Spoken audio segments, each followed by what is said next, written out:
Hi there, I'm Dan Patrick. And I'm Kenny Mayne. With the first 7 months of the basketball postseason out of the way, the playoff picture is now starting to emerge. So with last night's victory over Boston, next week the Bears must beat Indianapolis in order to advance to Charlotte. That's in an effort to reduce their magic number to 3. Right, and then the Bears can advance to the National Eastern Division North to play Tampa. So if the Bears beat Detroit and Denver beats Atlanta in the American Southwestern Division East Northern, then Milwaukee goes to the Denslow Cup. Unless Baltimore can upset Buffalo and Charlotte ties Toronto, then Oakland would play LA and Pittsburgh in a blind choice round robin. And if no clear winner emerges from all this, a two-man sack race will be held on consecutive Sundays until a champion is crowned.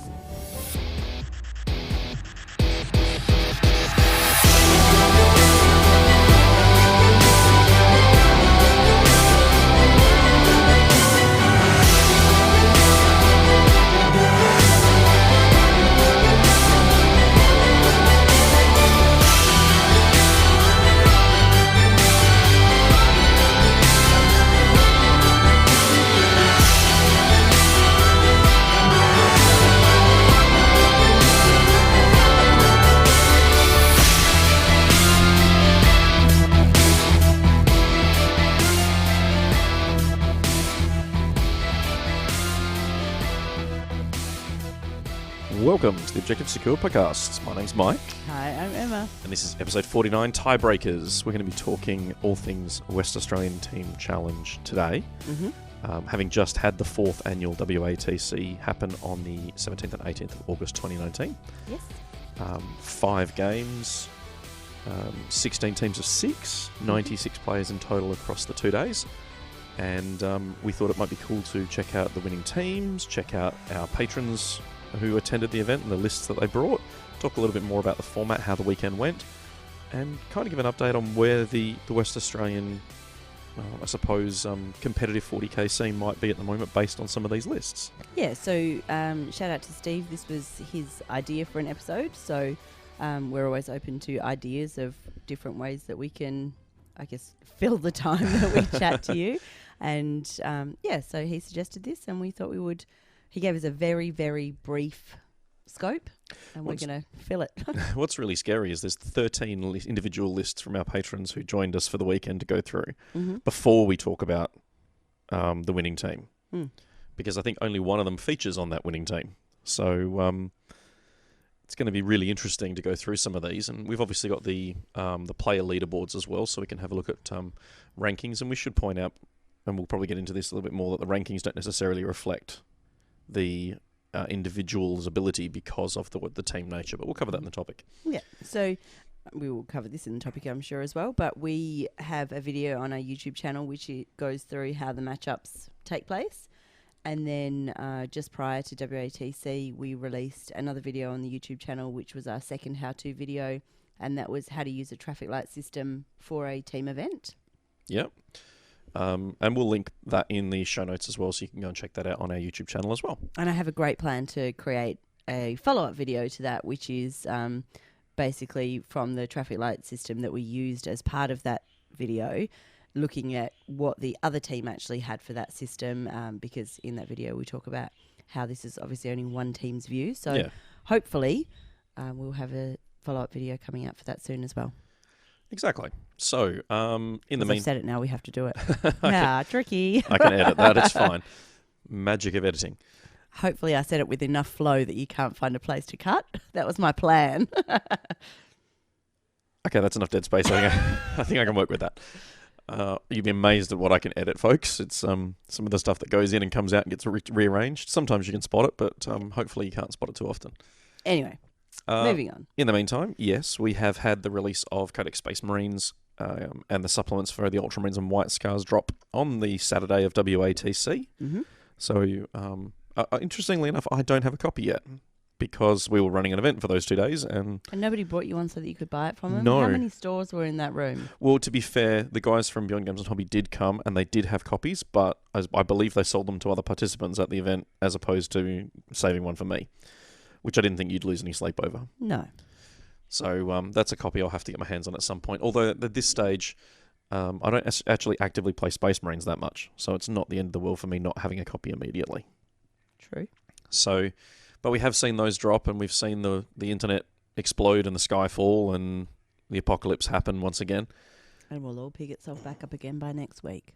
It will. There's don't get me wrong, the Codex is really a positive change for 40k because it does give us the ability to now see where the game's going to go over the next couple of years as they re-release these codexes and bring some of the older ones up to date. I can't wait to see what the Grey Knight book looks like in particular because that's in a dire need of help.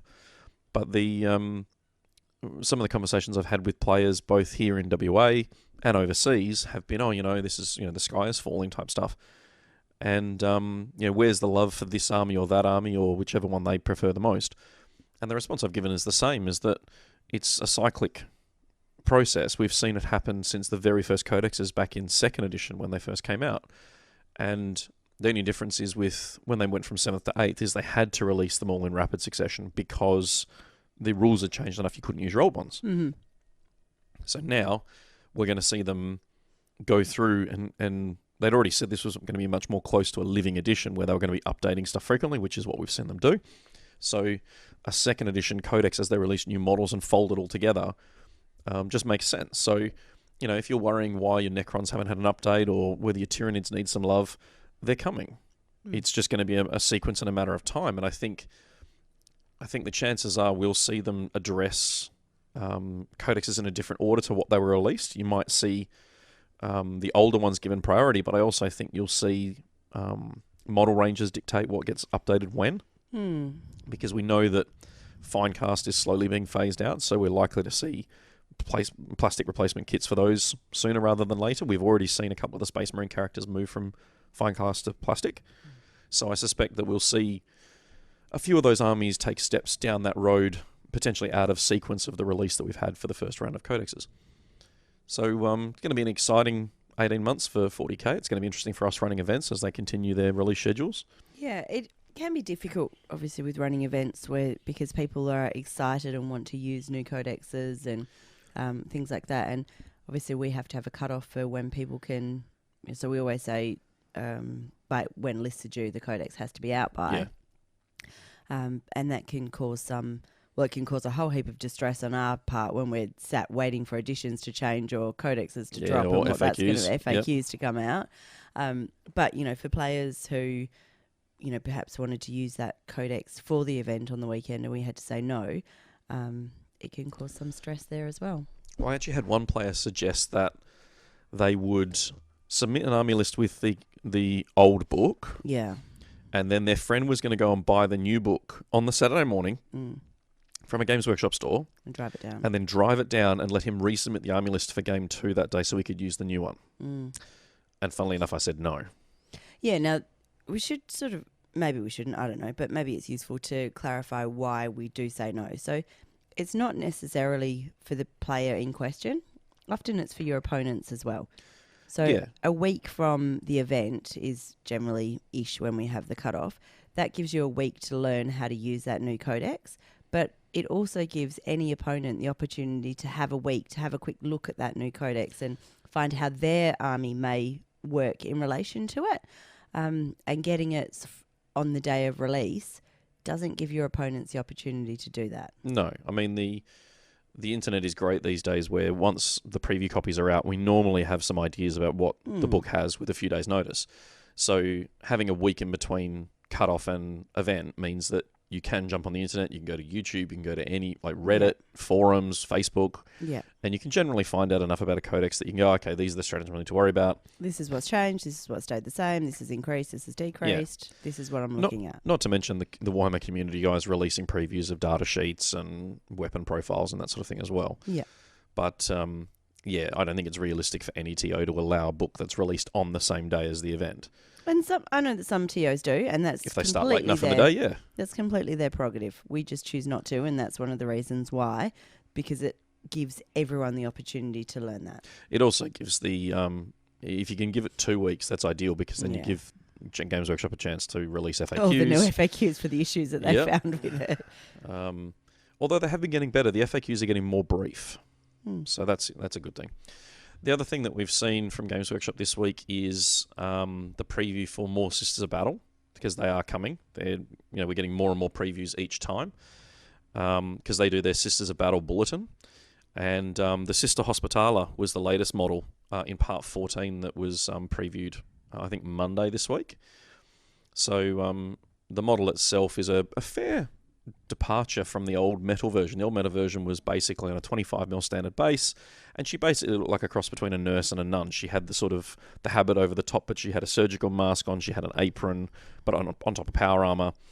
The new version is an interesting departure from that because it looks... Why would you say a nurse? Huh? Why would you say a nurse? Why wouldn't you say a surgeon? Because she looked like a nurse. Like, I'm talking like a 1950s, 1940s nurse from like a World War II movie. I know. I was just winding you up because, challenging some stereotypes. I agree. Obviously, a lot of 40k, the grimdark stuff is drawn from that World War II era, World War One even, for some of the Astra Militarum lines. So that's, I suppose, where that phrase I picked up came from. It's that sort of stereotype that from that period of history that was sort of applied to it.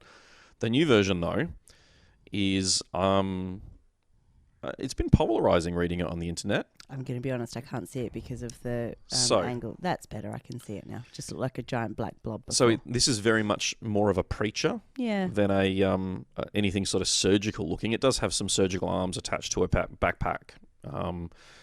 It's got doves carrying parchment, and she's that's holding funny. I thought it was a seagull stealing it. and she's holding a holy symbol, and she's reading from a book. So for me, it feels like last rites from a priest of some description. Mm-hmm. There's very Either that, or she's doing a different day version of YouTube to Google how to do the operation she's about to do. Yeah, that's true. She does have the Nicarthium on her wrist there, which is the surgical tool that the Space Marines have on their wrists, which was featured on the other model, the old metal one. And like I say, she's got the needles and lights and stuff attached to her backpack as well. There's a model on her base that is in a world of distress with... She's looking somewhat unwell. Yeah, a couple of bullet holes in her carapace armor. What's interesting about the torso armor here is it doesn't feature any of the detail that that the metal models used to have on that torso. So whether this is a finished model or is it still work in progress, don't know. There's been a few people complain about the scale of the bolt gun on the base compared to her leg. It's somewhat large. Well, her leg's raised. It still looks like it's 3/4 the length of her leg. It's definitely the length. It's longer than her knee to her heel. Mm-hmm. But a modern day assault rifle. I mean, when we went to America a couple of years back, we did get to fire some of the big modern assault rifles, and they weren't little. Well, no, one of them was probably as tall as I am. Well, that was a sniper rifle. That wasn't an assault rifle. But the machine guns that were used indoors were significant. They weren't little. They weren't that significant. Oh, I don't know. That don't get me wrong. That is a big gun, but it's also an exaggerated scale for gaming, so you can see what it is as opposed to it being practical. I suppose when you look at it, how big is her hand? And her head and her face. She is a bit out of proportion, and she has to be. It's what exaggerated scale is, I guess. And 40K's always been like that. So is Games Workshop in general, to be fair. Yeah. So it's an interesting model. It looks like it's going to be on at least a 40mm base, if not a 50mm base, because that is a big base that model's 50 minimum. I mean, they're normally, I'm assuming they're going to go on 25s or 32s. So yeah, I'm suspecting a 50, which is a considerable increase from the 25mm the old version came on. Which is going to make using the old one difficult. It's an interesting sculpt. It's been like I've just got an old one up on the screen now for Emma to have a look at. You can see that it's more like a pirate than a. This isn't a photo I would have chosen in terms of a paint job because they're normally done in white. Right. Okay. But it is a weird sort of. It doesn't fit with the aesthetic. It was actually sculpted as part of his inquisitorial retinue. It was never actually a Sisters of Battle release. It just ended up in that range over a couple of years. But there is an optional faceplate for the new model to match the old model with that rebreather respirator thing happening as well. Which I don't like that. No, it makes it look like a pig. I don't know. See, the only episode of Doctor Who that I've ever seen is that horrible respirator episode. Oh, so okay. I just don't like respirators at all. So we are slowly seeing more and more Sisters of Battle coming out. This is just the latest in the range, and it certainly feels like we're getting closer to the range.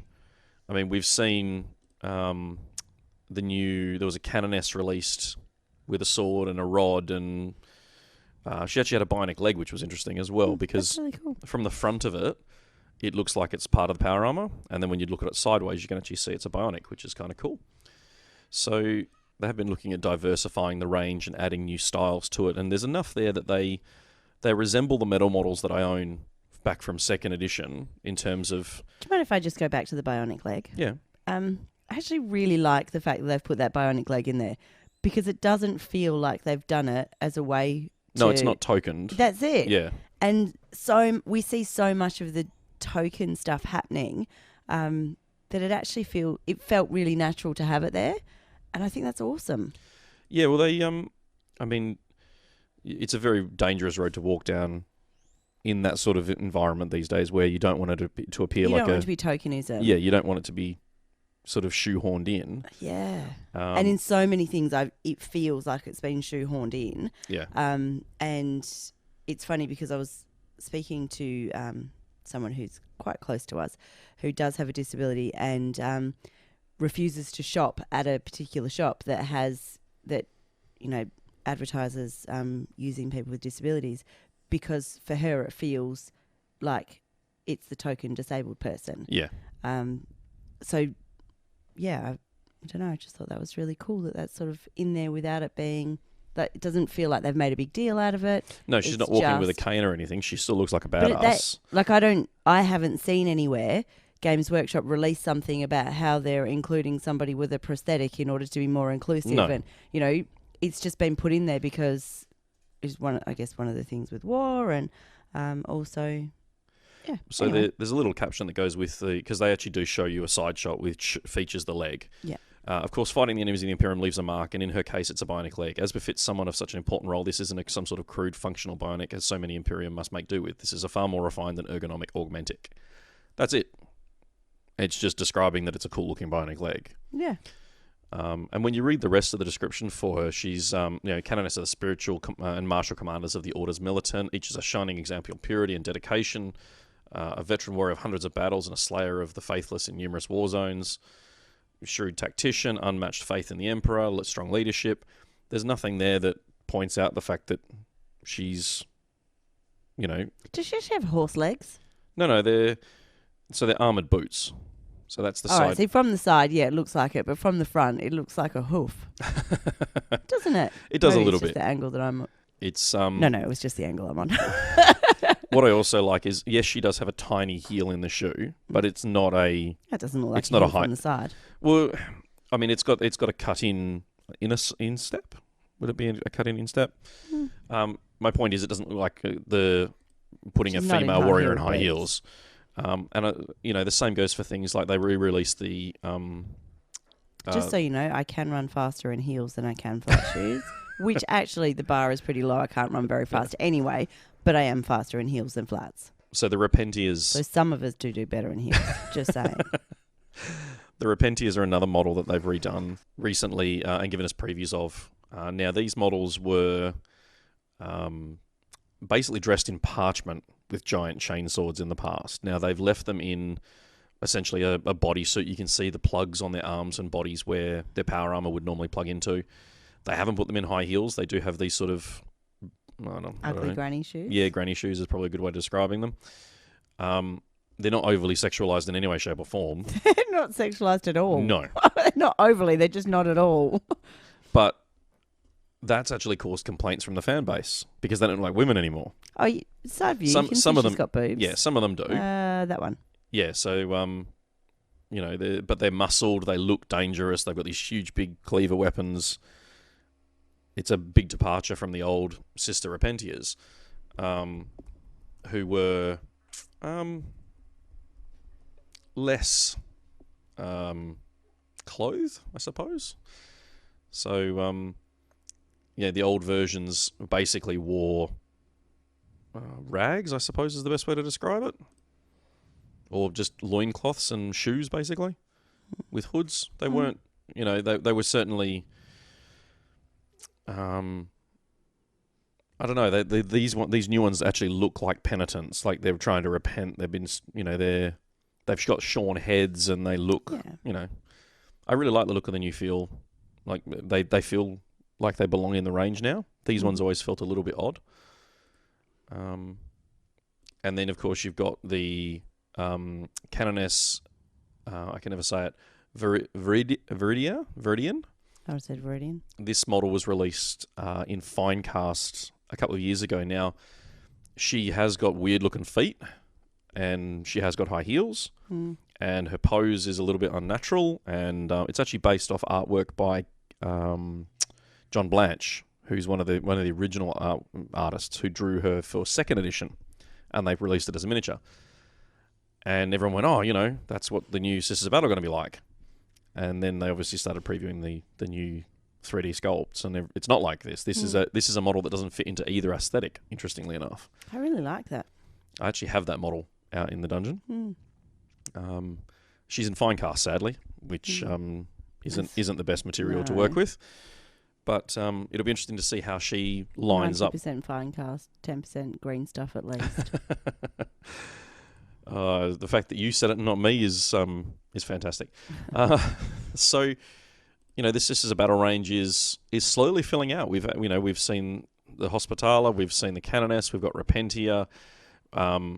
We've seen the basic Sisters of Battle, we've seen Retributors, we've seen special weapons. I don't think we've seen proper Seraphim yet. Although we have seen the Seraphim bodyguards for Saint Celestine. They've been released for a little while now. Oh, there is a bulletin for Seraphim. Bulletin 4 has the Seraphim, which are much... I mean, they've actually got the detail on the torso that the Hospitaller didn't have. Yeah. So it certainly feels like the range is still a little way off because the 3D sculpts are missing some of the details. I really don't like the underwire. But that's... Well, on the boob. It's interesting. What do you think about the boob plate? Well, you know I have no issue with boob plates. I just don't like the underwire. It's just... So the range is definitely going to be interesting to see in its entirety, and to see how well it lines up with the old stuff. I mean, it's still got all the fleur-de-lis iconography. It's still got sort of all the filigree on the chests and that sort of stuff. The rosary bead sort of symbolism is all still there. Well, there's a lot of religious symbolism in. Was it attached to the belt a bit higher up? That No, keep going up. Keep going there. Yeah, so we've got it's basically the Eye of the Inquisitor, which is like a capital I with a skull on it, and then she's got a grenade attached to a belt, and then we've got a fleur-de-lis on a hip plate. There's the doves and the trailing parchment. They've seemed to have added to a few different kits as well. We've got lots. Do you think it's a dove? Well, the only reason I say dove is Saint Celestine. Part of that kit has a trail of doves attached to her, carrying roses and flowers as she flies, because she's a holy saint. Okay. We've also got lots of candles. I mean, dove is more likely than seagull. Look, I really want to use them for crows and things, but they're just not big enough. I was thinking it would be quite cool to have like a vulture or something like that. Flocks of ravens instead. And stuff. Well, the reason I was thinking of vulture is because she's standing over sort of the person that looks dead on the floor. Oh, I see. Yeah, okay. I gotcha. Yeah. Not that a vulture would be hanging around if you were there, but, you know. Well, they also did... there is a model with a new bird, which was the preview for Casaro Khan crossing the rubric and becoming Primaris. The northern part of me wanted to go, they're all birds, love, it's Sisters of Battle. That's very inappropriate. So when they redid the Space Marine book, we got a new Tigerius and a new Casaro Khan. Casaro Khan, if I can find the picture of him here, has a giant eagle on his armour. He's holding it with a skull or with a severed head of someone. Oh, lovely. A big bionic bird. That's a heck of a big bird. It is a very big bird. Yeah. When you consider that the Space Marine's meant to be about 8 feet tall, that bird is like 4 or 5 feet. Yeah, is bigger than most of our children. That is a very large bird. God, imagine how much that'd eat and poop. That's what you come to listen to us for, folks. Those hard-hitting questions about birds eating and pooping. Well, honestly, that's like a new form of weapon. Flying overhead. Poop that off. Oh dear. So, we've had only a little bit of stuff to talk about news-wise. We've spent a whole bunch of time head down, bum up, embroiled in WATC and recording videos and things. If you haven't checked out the YouTube channel, there's a couple of new videos there, and we're going to try and release more of them as often as we possibly can. The goal was one a week. It might be one a fortnight, actually. Our goal was to release one a week, but also part of that, there was supposed to be, for a month, we were going to have one how-to video, One was going to be a battle report, and every battle that you're supposed to have been having for the last 4 weeks has been cancelled. One was supposed to be a Titan versus, and since he's still currently just a pair of legs, that's not happening. And I can't remember what the other one was going to be. But, yeah, it's not happening. No, we're doing our best. We're rolling it out really slowly. Anyway, we might cut it there, and we'll be back to talk West Australian Team Challenge 2019 and talk about our patrons lists and the matchups and more.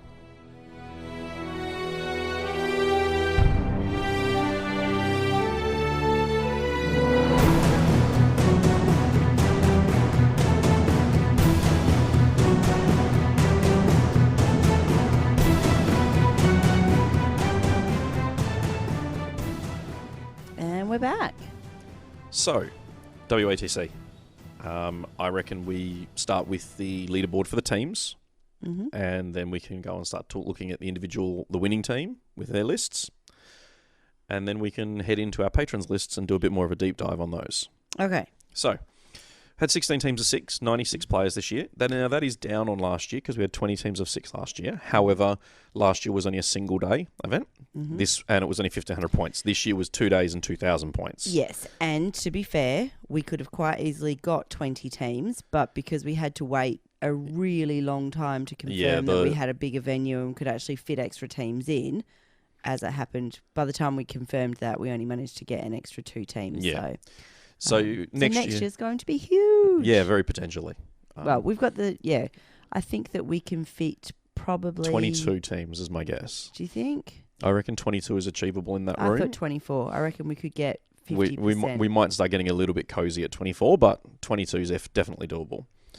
So we're hoping we're going to break 120 next year. 132 is the minimum I'm hoping we hit next year, 22 teams. Awesome. It also gives us 12 months to figure out how we're going to do the terrain and boards for that because we start hitting some significant logistic hurdles. We certainly do, actually. Like, we're going to have to go back to hiring a truck. Yep, and trestle tables and all sorts. Start hitting Gumtree and buying more trestles now. Yeah, might have to. 12 months to start gathering them. So we had a few teams technically go undefeated. No one won all 5 of their rounds. We had one team that went on 4 and a draw, and then we had 2 teams on 3 and 2 draws, and then we moved down to three wins and 2 losses, and then we go down to 2 wins and a draw, and then 2 wins, and then we did have one team that only managed a draw and 4 losses. You know what? Somebody has to come last. Yep, and special thanks to all of our teams for coming along and wherever they placed, because this sort of event is a lot of prep, and it's amazing how many people at the end of day 1 went back with their teams because they, having now done the matchup process a couple of times, they now had a better idea of how to prepare for day 2, and almost universally the games were closer on day 2 and the matchups were closer day 2 than they were on day 1. We had some sort of quite swingy rounds in day 1. So I think, although, we obviously had the video with how to do the matchups, and then we did a sort of bit of a more of a deep dive into the thoughts and strategy that can go into that. It's when you actually start doing it yourself that's when you learn the most. Well, and that's it. I mean, I had someone come to me and say, the first and the second games aren't the most important, are they? It's the third and fourth. I said, yeah, you're 100% right. The third and fourth games are the critical part of that process because they decide 5th and 6th. Yeah. And they'd work that out at the end of day 1, of course. And, and that's what I mean about saying day 2, the competition got tighter because people were more familiar with how that process worked and they could kind of play it out a little bit in their heads. Not to say that 1 and 2 aren't important, but 3 and 4 decide those plus 5 and 6. 3 and 4 decide 4 games. Yeah. So getting 3 and 4 right. You have to be thinking 3 steps ahead all the time, plus also trying to guess what your opponent's thinking. And yeah. It's full on. So in third place, we had the Feels Good Cartel. In second place was the Ineptus Astartes. And first place was the Feels Bad Men. Now, congratulations to all of our podiums and, like I said, to all of our teams who came along and participated. Going into round 5, Which was the last round of the day. I had 4 teams that could win it, and there were 6 teams that could end up on the podium, depending on that combination of results. The top table, which was the Feels Bad Men versus the Tabletop Mafia, if that round had drawn, that's when things got really interesting. Yeah. Because then we had two other teams that were potential candidates for winning. And it also meant that there were other teams that could leapfrog up into second or third place. As it stood, the Feels Bad Men defeated the Mafia and pushed the Mafia out of the top 3 as a result because of the other rounds. Yeah. So I suppose the intro to this episode where it kind of expands on that, where you might need a sack race at the end to figure out who wins, because the combination as the day unfolds, which we talked about live. Can I just say also how incredibly proud of that intro you are? I love that intro. It's amazing what you can find on YouTube. Yeah. We talked about this with the ETC, watching what happened with Australia, trying to figure out who was going to win and how, what the possibilities were. The funny part about this is the Feels Bad Men had put themselves in a position where they were on 3 wins and a draw going into round 5. The only way they didn't win it, if they lost that round, then we had to go back on count back to battle points, which might still have seen them pip the Mafia for first. Because hang on. No, the Mafia would have won on round points. Actually, no, the Mafia wouldn't have run on round points. Then we had to go back to look at Ineptus Astartes and the Feels Good Cartel, because they all would have been on 11 round points, and then we have to count back on battle points, and it all gets real messy. So the Feels Bad Men, as long as they drew that round, we're in a pretty good spot to win that event. They were pretty strong going into it. Yeah. So it was a really interesting, particularly rounds 4 and 5. It got really hectic there, and then when much like what happened at the ETC, at the end of round 4, we went into lunch. I was still checking the results before I sorted the round for round 5, and a bunch of the teams had already gone to the leaderboard and started figuring out who they were going to play. And they did what most people would do, is looked at who was, like if they were ranked 3rd, they'd looked at who was 4th. And that was who they were going to play. What they didn't take into account was the pair downs, because certain teams had already played other teams, and they've just played that team and couldn't play the one above them or the one below them. And 15 minutes into the lunch break, I've then made the pairings public and had teams come to me going, "Are you sure these are right?" And I've gone, "Well, yeah, they have to be this way because this person's already played. They've already played that, and they can't play this person. So you have to get a pair down," which meant that there were a couple of unexpected pairings there for teams. Yeah. Which again meant they'd spend half their lunch break preparing for a matchup they didn't get. So really interesting mix there. And it was great to watch at the finale there, trying to figure out who was going to win. So we'll have a quick look at the Feels Bad Men in terms of their factions. And one of them is actually part of our patrons. So we'll talk about Tim's list when we get to his list later on. The captain was Andrew Horton. He was running Craftworld Eldari alongside a fly wing of Drakari. Pretty standard in that it ran multiple Eldar flyers, multiple Drakari flyers. It was running Storm Guardians on foot, which was a nice change to see. An Autark, Skyrunner Warlock. There was a Hemlock Wraithfighter snuck in there as well. And 2 big blobs of Guardian Defenders to drop in as well. So it was leveraging heavily off of the flyer style Eldar army. I think there were 7 flyers in the list, 3 Razor Wings, 3 Crimson Hunter Exarchs, and a Wraithfighter. So did really well with that list over the whole weekend. The addition of the Storm Guardians was an interesting one.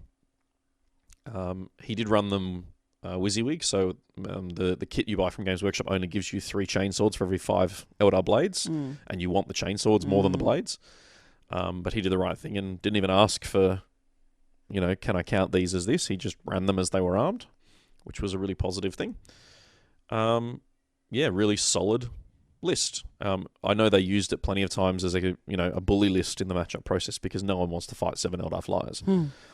So, and Andrew did a great job with it. The game he lost, that I knew he lost, was against the Ineptus Astartes, who finished 2nd. They drew that round, and that was against an Orion flyer Caladius tank army, which was actually designed to beat it. It also Andrew got seized on that round, and as soon as he lost the initiative, that was not going to be good for him. His younger brother Mike Horton was running Tau, triple Riptide, broadsides, shield drones, an enforcer plus Shadow, 2 enforcers, plus Shadow Sun, real gun battery. Oh, he had 1 point left. 1999. Real gun battery heavy. Those Riptides were expected to do a lot of the heavy lifting. The two Enforcers with cyclic ion blasters as well gave you an opportunity there to really defend up close, because it's basically the Riptides, the broadsides, and then drones. There's 3 Firesight marksmen, but it's not like there's a wall of fire warriors there defending the lines. It relies heavily on those big suits doing work. So I feel like it's for the format, it worked really well because you could bully the matchups around and figure out to avoid a lot of the big horde style lists. It does a lot of guns, like there's 3 heavy burst cannons, a bunch of smart missiles, high yields, so it could have taken those horde lists quite comfortably. But without the fire warrior screens, it might not have been effective against some armies. I mean, you can use the shield drones, but then you're losing the drones for what they're intended for in the first place, which is keeping the big suits alive. So, but it works really well in the matchup process. The third Horton in the team is Andrew's twin brother, Robert. He was running Deathwatch with Blood Angels and Assassins. Andrew could be Rob's twin brother. I suppose that's possible. I don't know who was born first. Well, it doesn't really matter, but... So we had a trio of scout squads plus a Smash Captain, Lamarties, and a Librarian Dread for the Blood Angels component, as well as a big squad of Death Company with jump packs. We then had a Watchmaster, a Librarian with a jump pack, 3 big squads of veterans for the Deathwatch component, mostly Storm Bolters and Storm Shields. A lot of Storm Bolters and Storm Shields, to be fair. A lot. Which, essentially formed the bulk of the firepower for the army, plus the holding units. And, there's a couple of Terminators scattered into each squad and a Vanguard veteran and a Biker occasionally, just to give those special rules that those models confer. Yeah. And then there were 4 Assassins in a Vanguard detachment, an Eversaw and 3 Vindicares. The Eversaw is obviously great to go out and clear screens and be aggressive with. The 3 Vindicares essentially parked up on buildings and picked characters and just blew them off the table.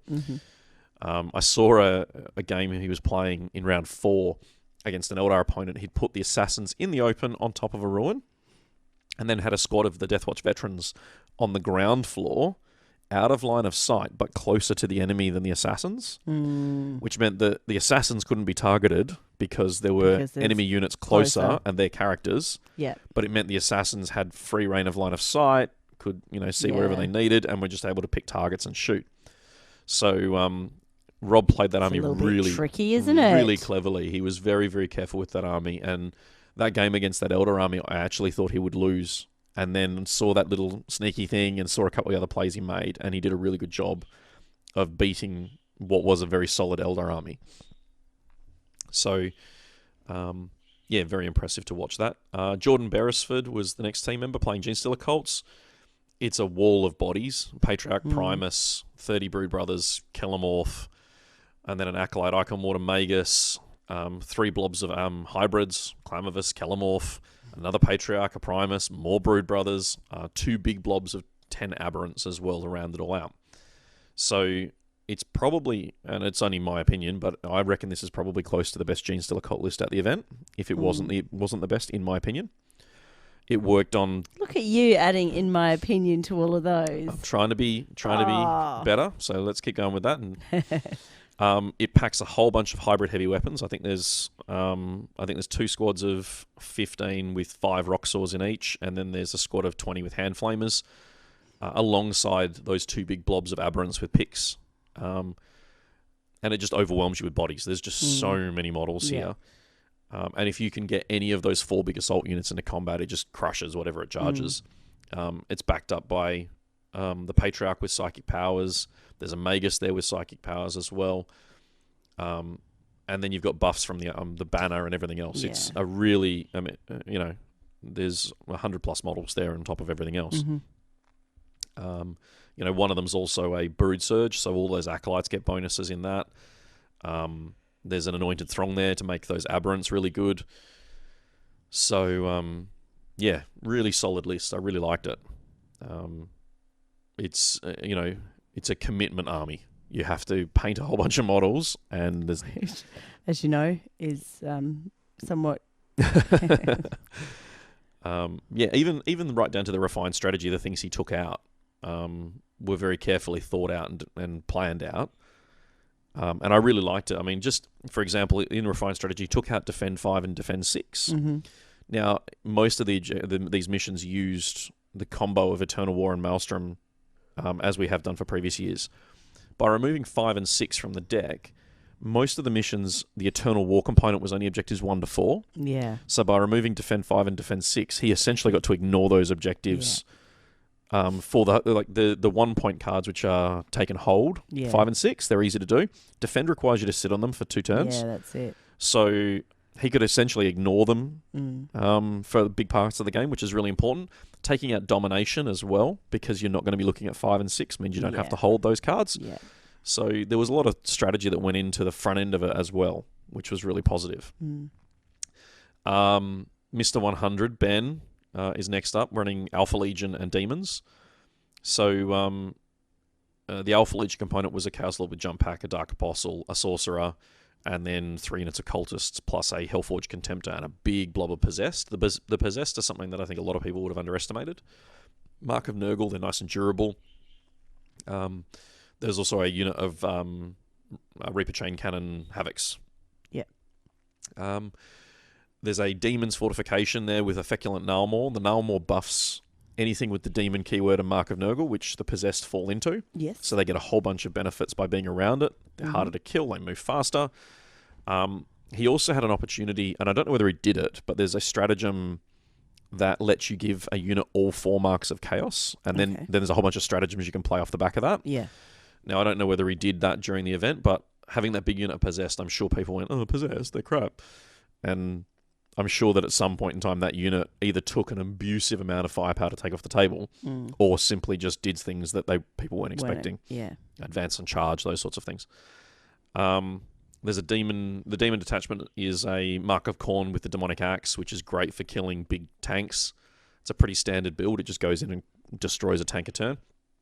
A Poxbringer, 2 big units of 20, or 3 big units of 20 Bloodletters to round it out with big demon bombs, and they just drop in and charge you. So, you know, you've got this wall of cultists defending the core of the start of the game with all the characters and the Possessed, and then you've got these big units of demons that drop in. So, I don't know whether it's a good singles list, but because there are some armies that will counter it just through screening and other things like that. That was something that I thought of when you were saying, let's look at kind of what the competitive lists are that are happening in WA at the moment.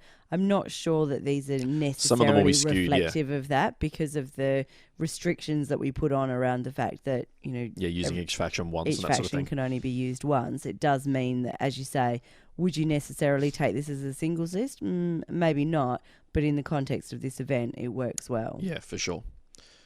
Then lucky last is Timothy Barnard. Now, Tim is actually one of our patrons, so we might as well start a little bit more of a conversation here. So Tim was running, the list is called Bestus Custodes instead of Adeptus Custodes. Only 4 command points. It's a spearhead detachment led by Captain General Valoris, as well as a captain on Dawn Eagle jet bike with a Miscordia. I love that we're digging deep. The first one that we're digging deep on is Custodes. Yeah. this 12 models to dig deep on. This list is actually one that we've seen at singles events already here in WA. It's then got an elite choice of a Vexillus Praetor with a Miscordia Storm Shield and the Vexillica Magnifica, which is basically a banner of -1 to hit for everyone within 6. Yeah. It then has 3 Calidus Grav tanks with twin accelerator cannons and Lastrum bolt cannons, and then it has 2 super heavy auxiliary detachments of Orion assault gunships. That's the whole army. It's like 8 models.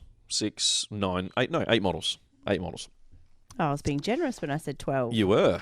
Now, those Orions are 448 points each, and they're basically flying knights. They put out 30 shots a turn on a platform that's very difficult to charge, very tough when you do get to charge it. And if you're trying to kill those, then you're ignoring the Caladius Grav tanks, which are just horribly abusive. Very, very cheap, 210 point tanks that probably need to be 300 a piece, based on the firepower and what they do. The Vexilla Praetor is generally made the Warlord. In this case, the Shield Captain on Dawn Eagle jet bike was given the Warlord for this list. What do you think that was? I'm not sure. I mean, there's a couple of really good buffs you can give to the character on a jet bike to make him even more sort of tanky. Versatile, yeah. He's a great troubleshooting model for this army because the army relies on essentially having those 3 tanks plus the Captain General and the Vexillus Praetor all within 6 inches to get the most of all the negative to hit modifiers and all the rerolls. Mm-hmm. And often the Orions will be deployed in such a way that they benefit from those for turn 1 as well. Whereas the captain on the Dawn Eagle can afford to go out and do his own thing. He's self-sustaining. He's really, he's 2 up, 3 up save, 6 wounds or 7 wounds maybe. I don't recall off the top of my head. They're toughness 6. He does a lot of damage when he charges. He can afford to just go off and do his own thing. So he's great for intercepting demon princes that might be looking to charge the Orion or hunting down back units that you can't necessarily get an Orion into the right point to deliver the firepower. Yep. So I can definitely, if he's gone Warlord, he might have gone, I think there's a Blood Games Blood Games Warlord trait from memory that makes him even more sort of stompy in combat. Mm-hmm. But more often than I've seen the Vexillus used as the Warlord just because there's a couple of nice cool aura things you can get out of him. It's a really, really solid, strong list. It's probably one of the strongest lists in the game at the moment. Those beta rules, I can't imagine are going to last too much longer, though. So to give Tim the full credit, though, Tim was ranked 3rd overall with a total of 97 out of a possible 100 battle points. So he only dropped 3 points over the whole weekend. He did win 5 for 5. And he scored a total of 235 victory points over 5 games, which is second highest of. Well, there's a few there that broke 200, but that is still a monstrous amount of victory points. Yep. Over 5 games. You're talking scoring nearly 50 a game. Yeah. That's insane. So, in a good way. Yeah. Tim should be very pleased with his results because he took a list that wasn't his. Now, don't get me wrong, he did buy those models and they were painted to a minimum standard for us, for our event. But they certainly weren't something that we've seen him playing regularly prior to WATC. So he's either done a lot of practice with his team because the guy who normally runs this list wasn't on his team. So there wasn't advice being given by an experienced player to run it. So Tim did a great job of stepping up and learning how to deploy the list, learning how to play the list, get the most out of it, and to go 5 for 5, essentially going max points in all games was, awesome. Really impressive. The great part about that list as well is it doesn't necessarily matter when it goes up in the matchup process. It can be used as a bully right at the front end because killing 2 Orions and 3 Caladiuses is a challenge a bit tricky for any list. But at the same time, you can afford to hold it in your hand and just leave it sat there, safe in the knowledge that you can pull it out whenever you feel like it, or it can just be the flop at the end, knowing that whatever's left over, you probably don't care about it facing. There's very few things that'll take it out. So the flop at the end, if you don't know, is the colloquial term used for the last matchups because it's not necessarily a choice. It's whatever's left over goes has against. to play. Yeah. We did end up with mirror matches a couple of times. Yeah. And not just with custodies. There were a few of them that were particularly in the last day. There were mirrors going everywhere. But yeah, well done to Tim. He did a fantastic job with the list and the results through matchups and through a really good army list and knowing how to play it. How many points total? 1999. Okay. So 1 point shy. And that's, I assume, because the Miscordias are 4 points and he can't hand any others out. Because what he's got there's actually no other options to give things. Yeah. So, very, very positive. Again, he's taken out domination from his deck, which makes a lot of sense. He doesn't have a lot of models to go and score objectives. No. So taking that out. To be hanging around and, What I found interesting was he took out Master of the Warp. Now, he's got no Psychus, so he can't ever claim that, and he can't. But he can deny it. There's a stratagem that custodies get that lets them deny, which would let him score that card. The reason I find it interesting that he took it out is sometimes you're actually better off leaving a card you can't score in the deck so that you can cycle the deck. So say, for example... So you can discard, you mean? Yeah, so you can discard because you can't complete the card. The fact that you can score that one... He's only got 4 command points, and I imagine those will go very quickly because the army is just going to use them for re-rolls early to keep the characters alive. You could afford to leave that in the deck and take something else out, like some of the Defend 5 or 6, like we saw Jordan do earlier. Yeah. I get why he's taken it out. It just means you don't have to worry about it. but I think there might have been the odd occasion, although at 97 points, I could be just talking rubbish, because he clearly was scoring victory points. Yeah. But I feel like that might have been an opportunity to leave that in the deck and take something else out that would have been a bit more awkward to complete. But you know what? 97 out of 100, it's hard to argue. You'll do it anyway, though. Why not?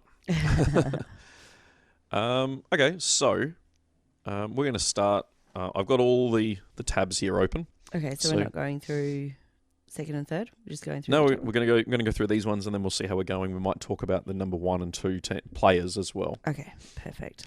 So we're going to start with Phil. Phil is... So these are in no particular order whatsoever. It's whatever tab happens to be... Yeah, but I've got a dozen tabs open, and it's just the next one in the line. So Phil was Team Hobby Yakuza. Mm-hmm. He was playing Demons. He's relatively new to the competitive scene. About a year of play now. 2 years, actually. Is it really 2 years? Yeah, Monique was telling me they've been coming to our events for 2 years now. I remember them coming to doubles last year, because that was at the hall we were just at. So I wouldn't have said 2 years, but there you go. Well, that's what she told me. He's definitely been getting better every year. It was a pure Demons army, so Poxbringer, Sloppity Bilepiper, which has got to be the best name of any. Love it. He literally has a bagpipes, but they're made of guts and bones. Oh. It's a great model. 3 units of 30 Plague Bearers, minimum unit of Nurglings, 6 Plague Drones, and then I can never say this one either, Horticulus Slimux, which is basically a dude on a giant slug. Yeah. Snail creature. Does it have a shell? I don't remember. That'd be the difference between a slug and a snail. That's why I said both, because I couldn't remember I know the miniature, I just don't remember that detail.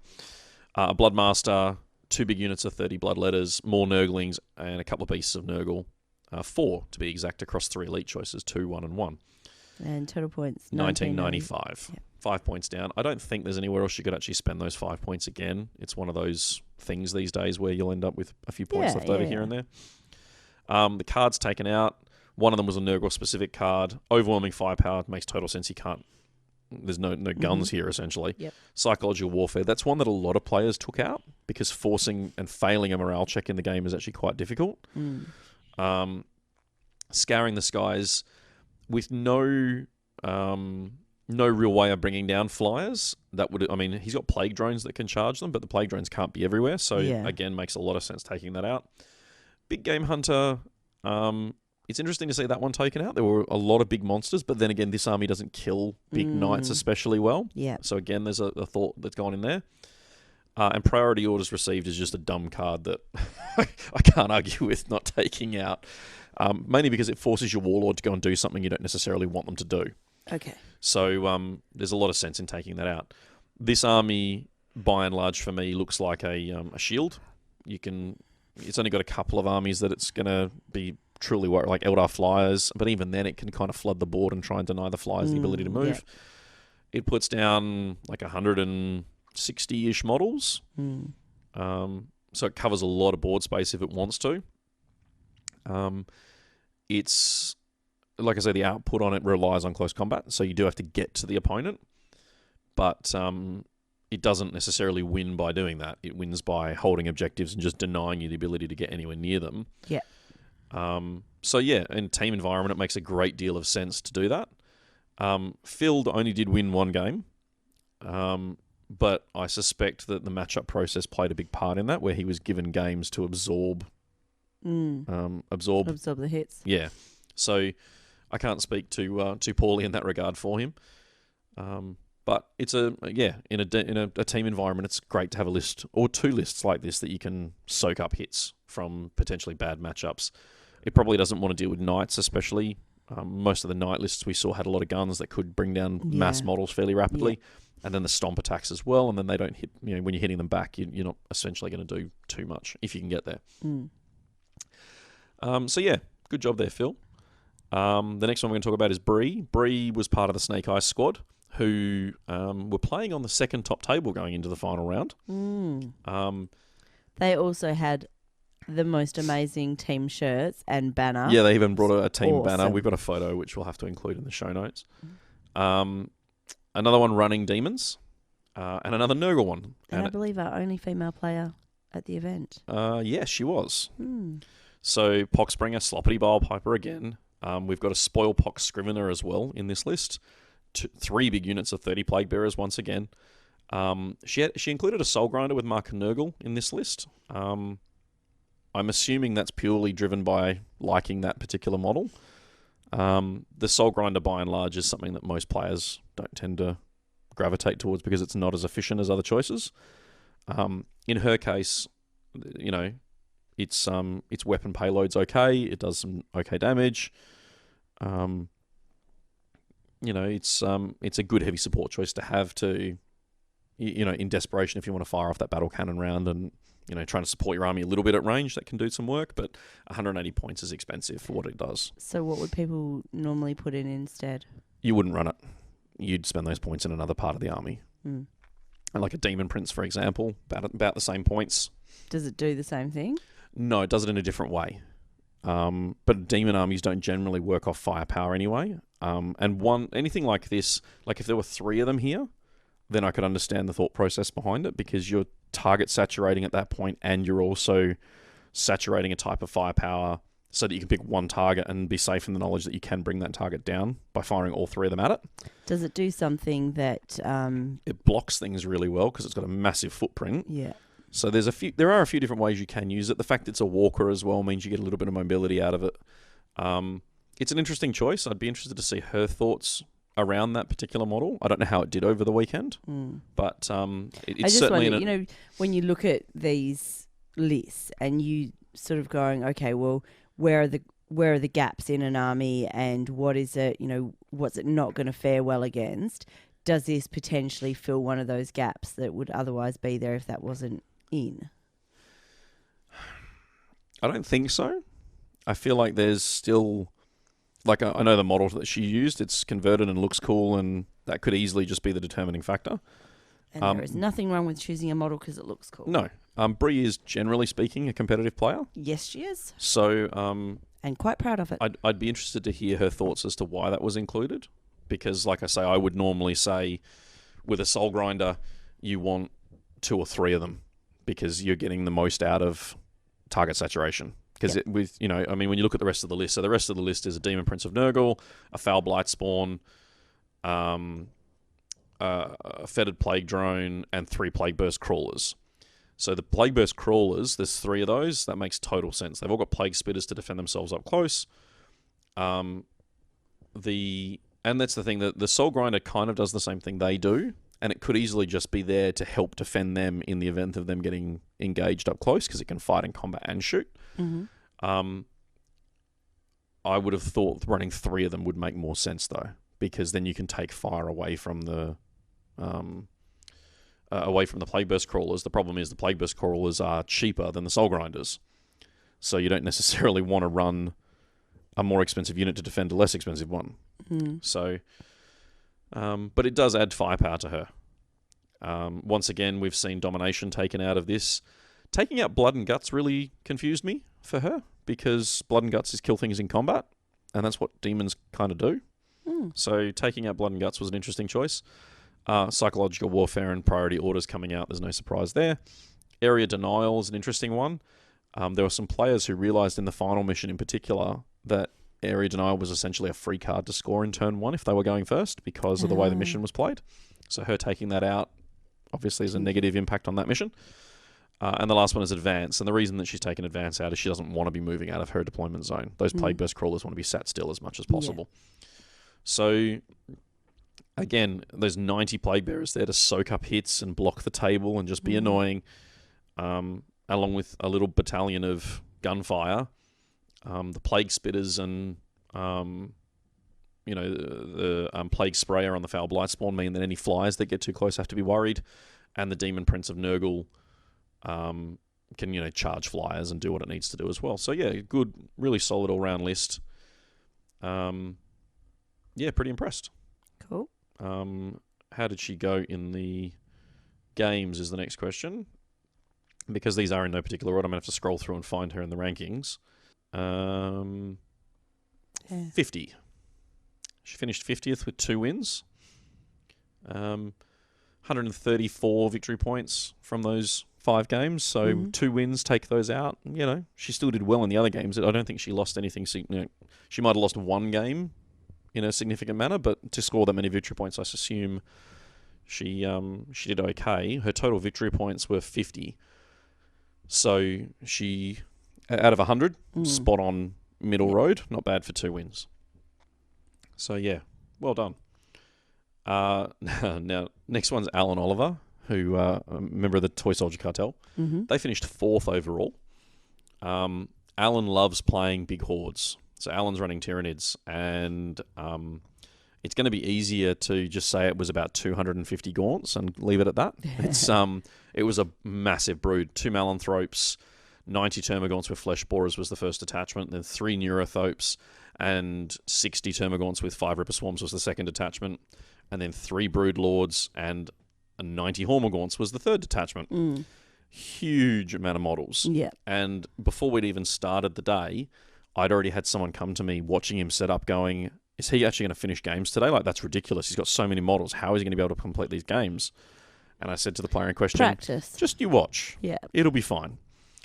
And Al did not disappoint me, which was great, because he was moving 200-odd models. What is it? 9, 18, 250-ish models a game, and was finishing games. And there was even a player in the room who managed to table him, kill all of those models, which was nothing short of impressive. Yeah.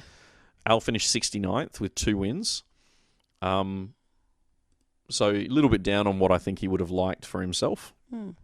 But this is a great army to just mess with people, because he's very clever with how he deploys it. He strings them out to make sure that all the units are getting the Malanthropes -1 to hit. So killing those little units of toughness 3, 5 or 6 plus save Gaunts seems like a really easy thing, and then all of a sudden they're -1 to hit, and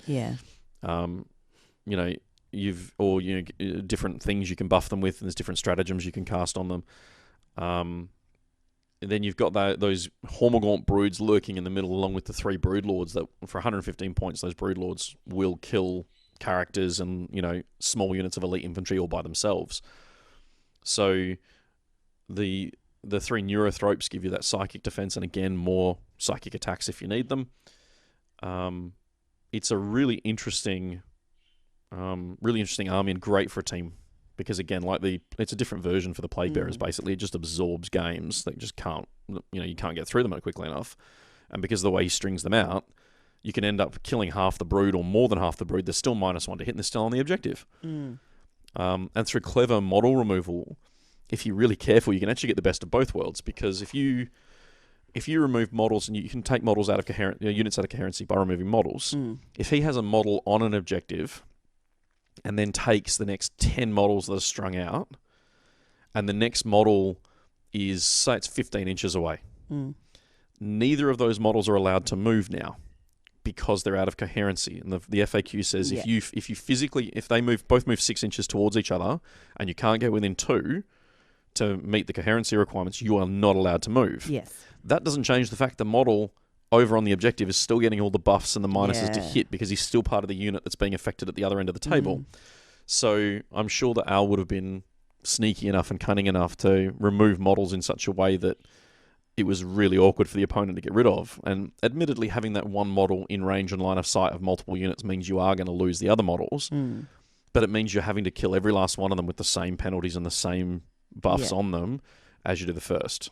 So, again, priority orders received is out. I think anyone playing this event probably took priority orders received out.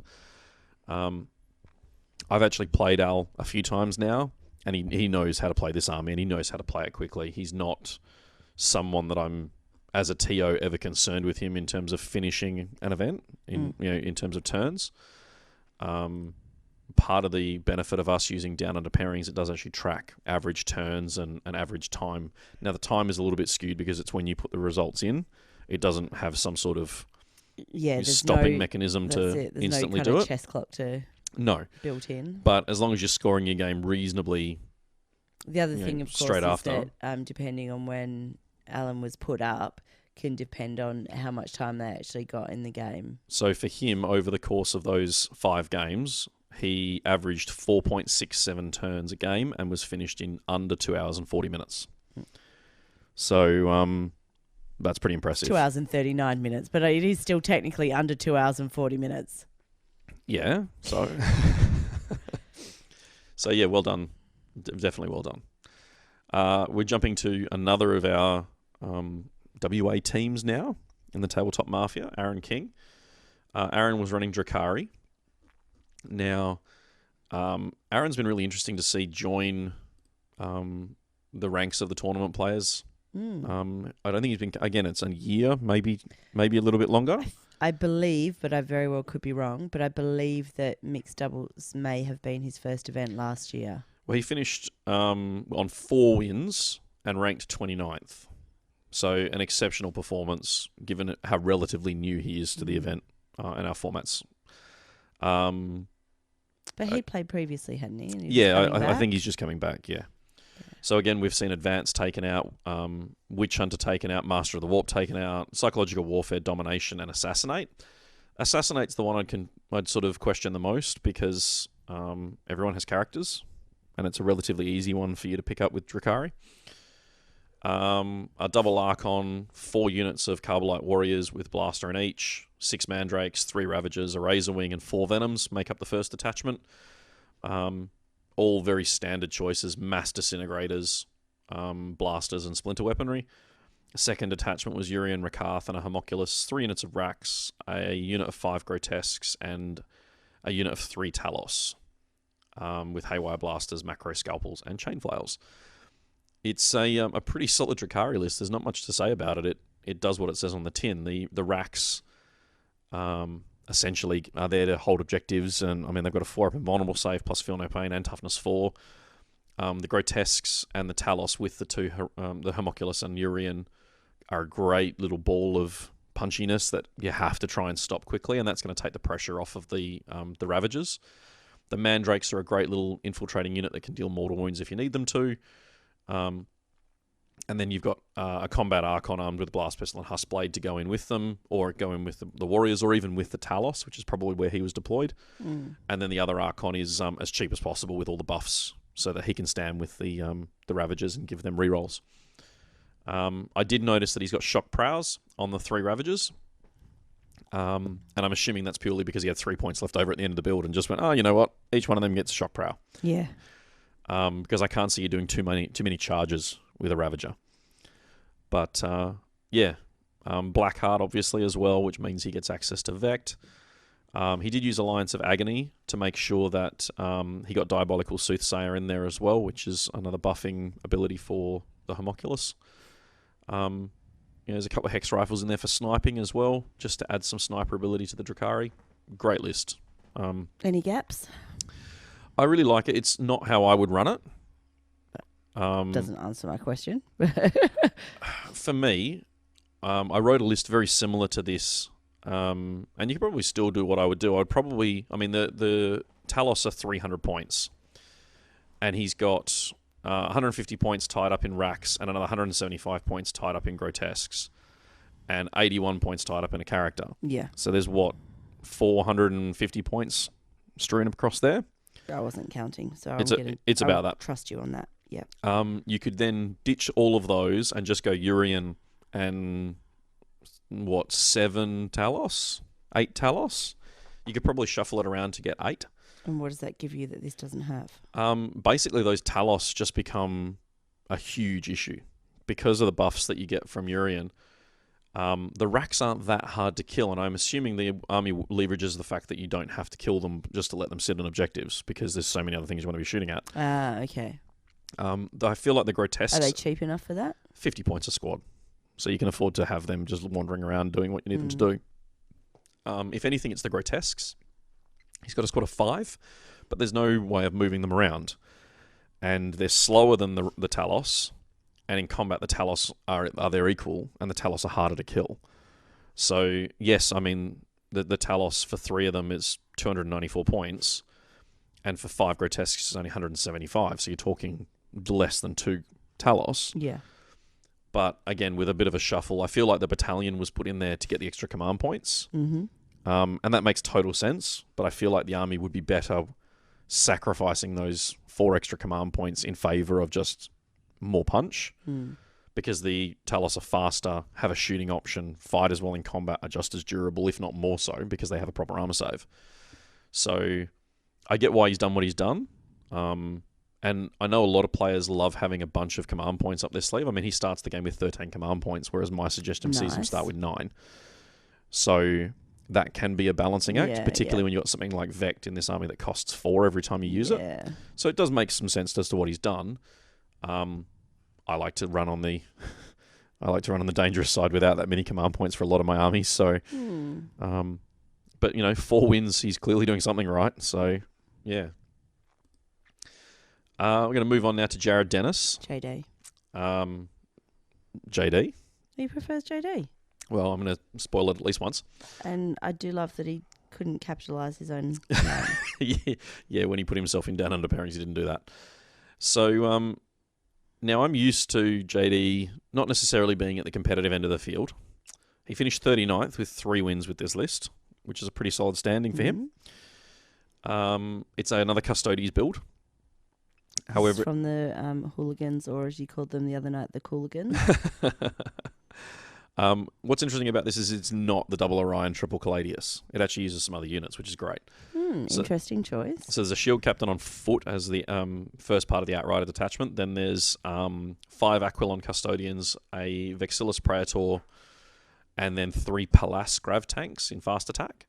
So those are the little 100-point tanks that you can get from Forge World, which are probably somewhere between 25 and 50 points too cheap for what they do. And hey, you should be running 5 of them. You can only run 3. I know. So that's why we have a rule of 3. Exactly.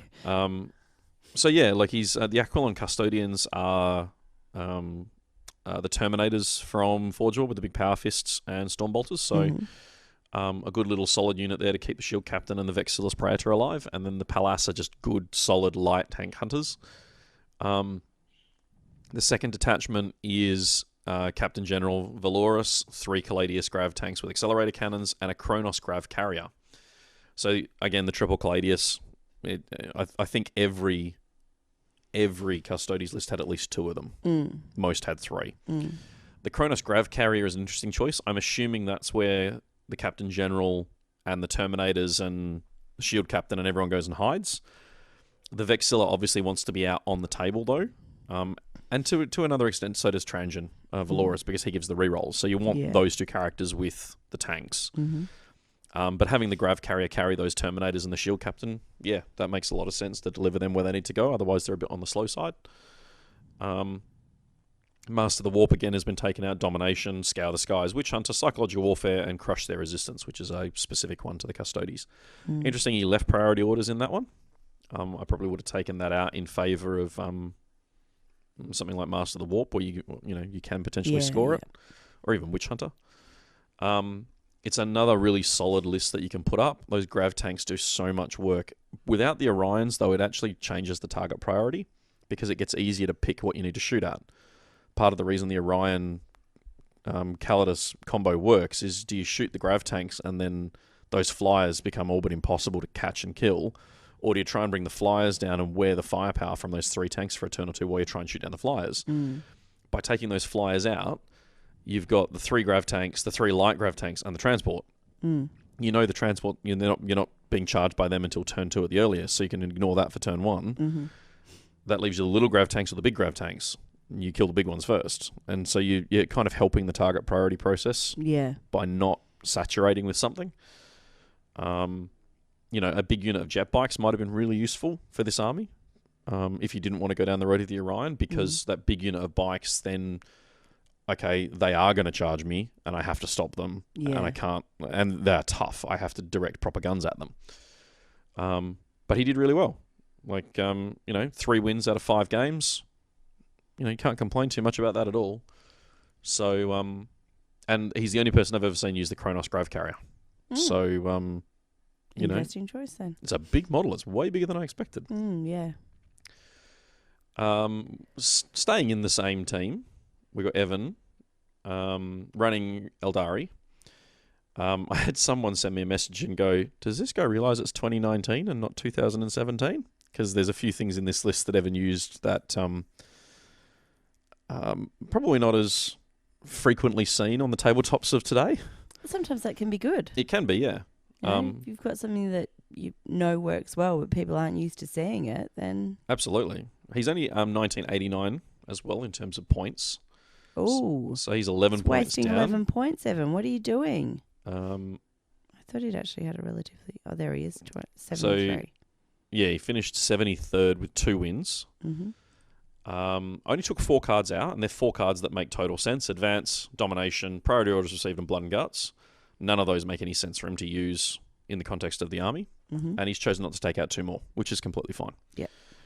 Autark on foot, Farseer on Skyrunner, 3 units of 14 Guardian Defenders. I'm not quite sure the choice on 14.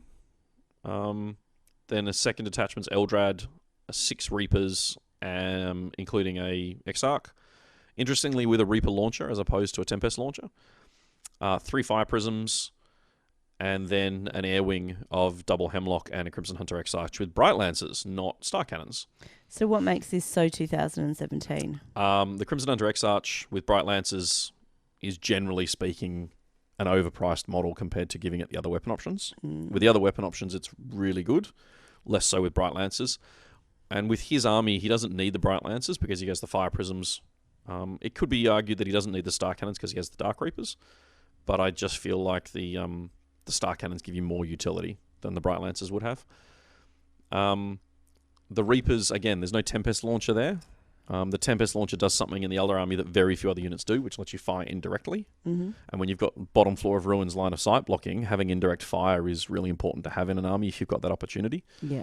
It's why a lot of Elder players have moved to adding Night Spinners to their armies, because they're a cheap way of getting indirect fire. It's probably the Guardian Defenders that puzzle me the most, because there's 3 units of 14 of them, and I'm not quite sure what he's hoping to accomplish with them, because they're Ulthway, so he can use the Black Guardian stratagem on them, which is great.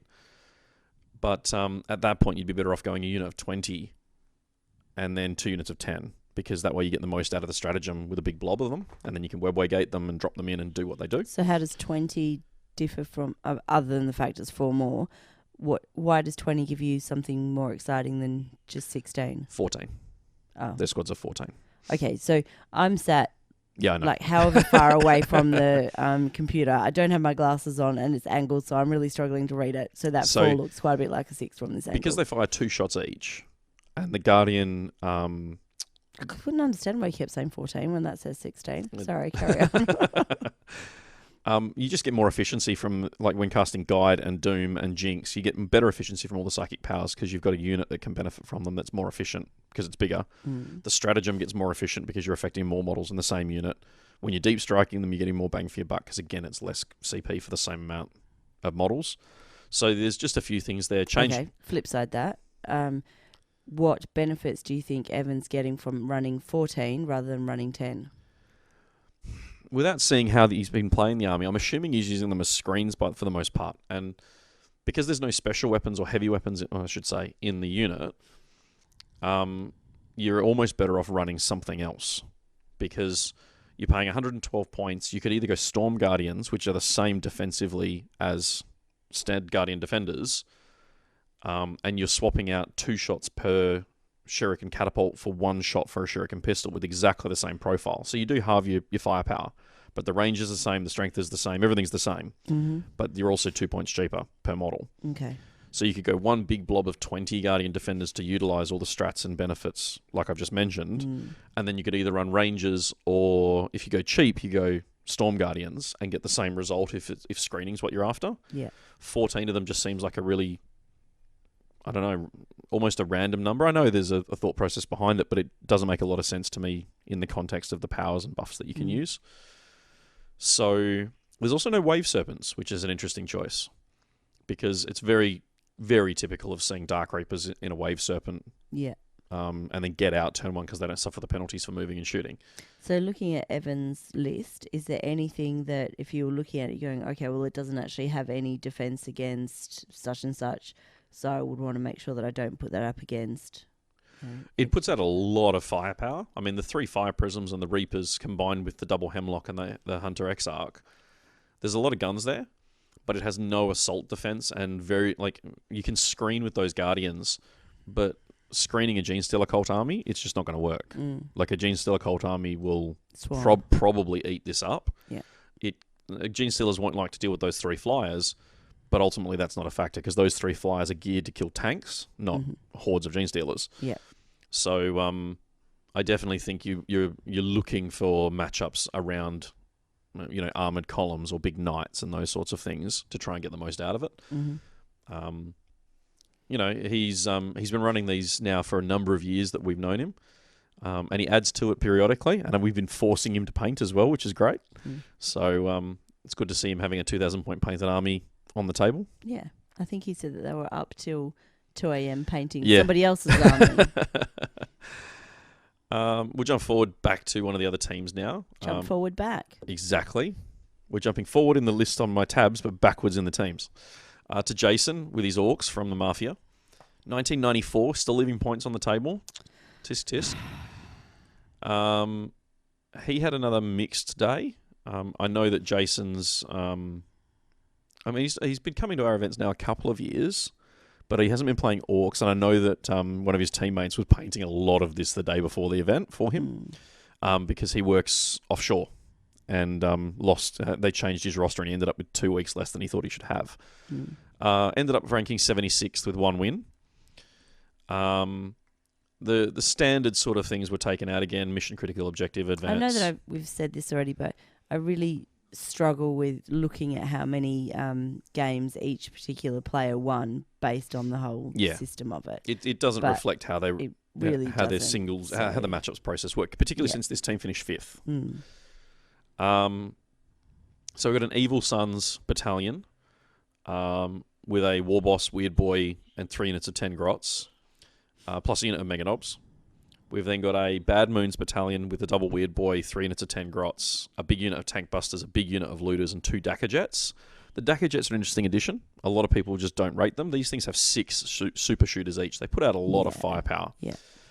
The third detachment is a Death Skulls Dreadwar, which has 2 shock attack guns, one of which is the souped up shocker, 3 units of 10 Grots, and then a Wazboom Blaster Jet, which has got to be one of the best names of anything in the game. So a couple of custom mega cannons, a smasher gun, and 2 super shooters. It's basically a flying artillery battery. Unfortunately, it's manned by Orcs, which is the same problem with a lot of these things. Yeah. So there's a good 100 Grots on the table, plus 2 or 3 really good shooting units, and a combat unit to help screen it as well in the form of the Meganobs. So, really solid army. I know that Jason hasn't played a lot with this army though. It's like I say, it was being painted the night before, by the team captain. So it's definitely one that he's not 100% familiar with, and I know that he got fed to the wolves a couple of times for the rest of the team. Yeah, and the fact they were on the final table means that strategy was clearly working for them. Yeah. But I'm interested to see, because this list is very close to some of the high-end lists we've seen at ETC and ANZTC recently, so it'd be interesting to see how he sort of settles into playing it. It's certainly, the weak point, I suppose, is the 3 planes, because they aren't traditionally seen as efficient as other choices. I like that they're there, though, because it does things for the Orcs that you don't necessarily have options. Like, you don't normally need to screen with Orcs, but these make a really good way of screening your Gretchen if you need to. They let you put firepower into places where you can't normally reach. You might drop one of the planes in favour of adding in another big mech with a shock attack gun, or maybe 10 more Grots here and there, but I don't know that dishing them entirely is a sensible option, so I quite like them. What have we got left? We've got 5 to go. We're going to move on to Steve Dundas now from Snake Eyes, our second Snake Eyes for this this chat, and he's the first one that we've got this yellow highlight for. He's a bad boy. He forgot to submit part of his army list. Uh-oh. So part of the requirement for the event was to include your default Warlord trait and default relic, and you weren't penalised if you forgot to do those, but the point of having those is it meant you could get to the table and go, I'm using my defaults, and just start playing. You didn't have to declare anything. So we were trying to speed things up for him, and he forgot. So he's got a little yellow section on his army list that highlights that. And we'll put a link to all the army lists so you can go and grab them and check them out if you want to while you're listening to this. Yep. Another custodies list. I'm seeing a pattern for our patrons at the moment because that's the third in this list. Captain General Valoris, he gets around a lot in these custodies lists. He tends to hang out with every custodies army. We've then got a Shield Captain on Dawn Eagle jet bike. Another pretty close to staple. 5 Aquilon Custodian Terminators, which we saw in JD's list a moment ago.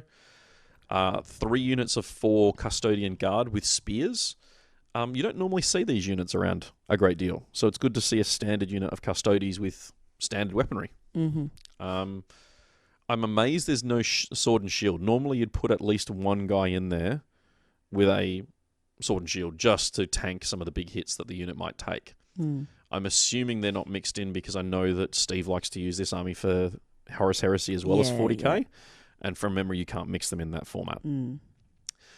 He's then got 5 Veritas Praetors. Again, 4 jet bikes is always a solid choice. And then his last one is a Telemon Heavy Dreadnought with 2 Cestus and 2 plasma projectors and a heavy bolt launcher. So he doesn't even have the big guns on it. That being said, you have to stop that thing because it's just a really horrible Leviathan. Steve has been playing this army for a little while now. Like I say, he was playing it with the Horus Heresy quite extensively. Yeah, and I think he played this army at WATC last year. Masters last year, he definitely did. He finished 13th with 4 wins and 80 battle points. Yeah, and I think, did he get a draw for the last game? Well, he's on 12 round points, so that's 4 wins. Oh, okay. So 4 wins and a loss. 204 I know he was victory hoping points. To get the 5 wins. Yeah, going into the last round. Yeah, he was 4 for 4 and then 4 for 4 perfect score. Yeah, and then he lost the final round. It's a really interesting list because it doesn't feature any of the usual suspects. There's no Caladius Grav tanks, there's no Orions, there's no Pallas, and he went 4 for 4. 4 for 5. Well, he did go 4 for 4 till we added the 5th one in. But yeah. So yeah, it's a really interesting list. And again, in the team environment, that lets you manipulate the tables a little bit to avoid some of the problem lists it might have to deal with. Yeah. I'll be interested. So where do you think the problem list would have been? I mean, it doesn't look as though he came up against them, but... I would say anything that looks Eldari was going to be an issue. Drakari, Craftworld, Flyers... And why is that? Well, the biggest thing that Custodians have going for them is a really good armor save and multiple wounds. And Eldar and Drakari vehicles in particular tend to be multi-shot weapons with a good armor penetration and multi-damage. Mm-hmm. So those Custodian Guard with 2 up, I think they're 2 up, 5 up with 3 wounds each. As soon as you have to face an Eldar Flyer army, which does D3 wounds per wounding hit, or flat 3 for those Crimson Hunters, that are hitting on 3s, wounding on 3s, often with rerolls, you can, like that squad of 4 Custodian Guard, you could have 1 Crimson Hunter fly over it and wipe the whole squad out in a single volley. Now, admittedly, that's not going to happen regularly, but it's, anything that has a high volume of multi-damage weaponry is going to be an issue. Even Dark Reapers, where they're doing flat 2 or flat 3 damage, you don't want to be stood in front of too many of them for too long. And it doesn't have a huge amount of reach in terms of it's got a lot of Hurricane Bolters and Storm Bolters, and the Custodian, the Aquilons, from memory, can deep strike as well, so you can get them close. But it's definitely a high-risk army if you end up facing one of those multi-damage lists. So, yeah, we might have to delve deeper into that and have a chat to him and do an article, because it's an interesting list. It's certainly one that I wouldn't have picked as going as well as it had. So he clearly knows what he's doing with it, and they got him some good matchups for it as well. So well done, Steve. We're going to head to Albany now, all the way south of Perth. Normally, the boys from Albany are one of our furthest travellers. In this case, we had a couple of guys flying from the East Coast, so pipped them at the post. But Mark came along. He's been coming to our events for a while now, like a long time now. 3 or 4 years, I would have said. No idea. Time is, I don't know, it's all smooshed up together. Time is mutable. He was running Drakari for the weekend now. He's been painting this army a little while now, and only won 1 game. Finished 65th. Yep. I think this is sort of highlighting the fact he's not used to, like he normally plays Space Wolves and it's a very different style of play for him. So I think it's just going to take him some time to get sort of settled into how it plays. Yeah. So we've got a traditional spearhead, an Archon. He's added Carl-Light Warriors and a Slith as well, and I'm assuming they're just purely to protect the Archon, alongside 3 Ravagers and a Razorwing, as well as a couple of Raiders as well. Now, they do add more Disintegrator Cannons. I 100% get why he's done that. Where he veers off, in my opinion, is he heads to the Cabal of the Flayed Skull for his second detachment, which is 2 more Archons, 3 more units of Warriors, 2 more Razorwings, and 3 Venoms. God, this list just keeps going. Oh, yeah, the Dark Elder ones, because the amount of transports you tend to run and the low cost of those transports, they can be quite long lists. This is why I like Custodes. Like, so much One fast- screen. Well, one screen, but so much faster to paint and learn how to use, less than 2 dozen models. No, probably a couple of dozen models. Not even that. Some of these lists are single digits. Yeah, this is true. So no, the Cabal of the Flayed Skull, I don't think you get enough return on for the benefit you get from them. I think this would have been far better off as a second Blackheart detachment. The Blackheart detachment actually makes all of these vehicles really difficult to put down, and the extra range you get out of the Flayed Skull, from memory it's range you get out of the Flayed Skull. It doesn't feel like you get enough out of it. The 3 Razorwings across the 2 detachments is fine. I just, like I say, I would have preferred them to be Blackheart because I just feel like the I don't even to be fair, I don't even remember what the Flayed Skull stratagem is. It doesn't sort of jump out at me and say, hey, you should really take this. Yeah. So I'm just going to have a quickly look it up. So the Flayed Skull stratagem is use the stratagem when you select a Cabal of the Flayed Skull to shoot in the shooting phase. Until the end of the phase, add 1 to the hit rolls made when this targets units that can fly. That's actually pretty good because you can burn that on the 2 Razorwings. Yeah. And then they are going to be able to hunt down the other Eldar flyers you face. It's not a bad option at all. Like I can't complain about using that stratagem. When you look at the Flayed Skull rule. So the Flayed Skull rule adds 3 to the movement characteristic of all models with this obsession that can fly. So basically all the Venoms and the Razorwings. And it adds to the maximum one, not the minimum one, which is great because it makes that flyer a little bit easier to maneuver. In addition, enemy units do not receive the benefit of their saving throws of being in cover against attacks made by models with this obsession that can fly or that are embarked on a transport that can fly, and reroll hit rolls of 1 when attacking with rapid-fire weapons. So there's a lot of rules there. Oh, actually, Mark failed every single reroll that he had. For the first 2 games anyway, I think he said that, he failed and he got 1s every single time. I think what's going to be interesting with that is I think that Cabal's about to get better because it ignores... it says, in addition, enemy units do not receive the benefit of their saving throws for being in cover. And things like the Raven Guard and some of the new chapter tactics you count as being in cover now, even in the open. So the Flayed Skull's probably going to get a little bit better.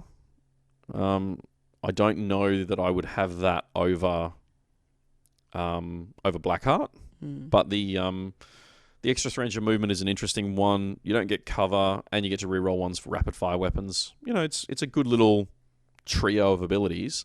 Yeah. I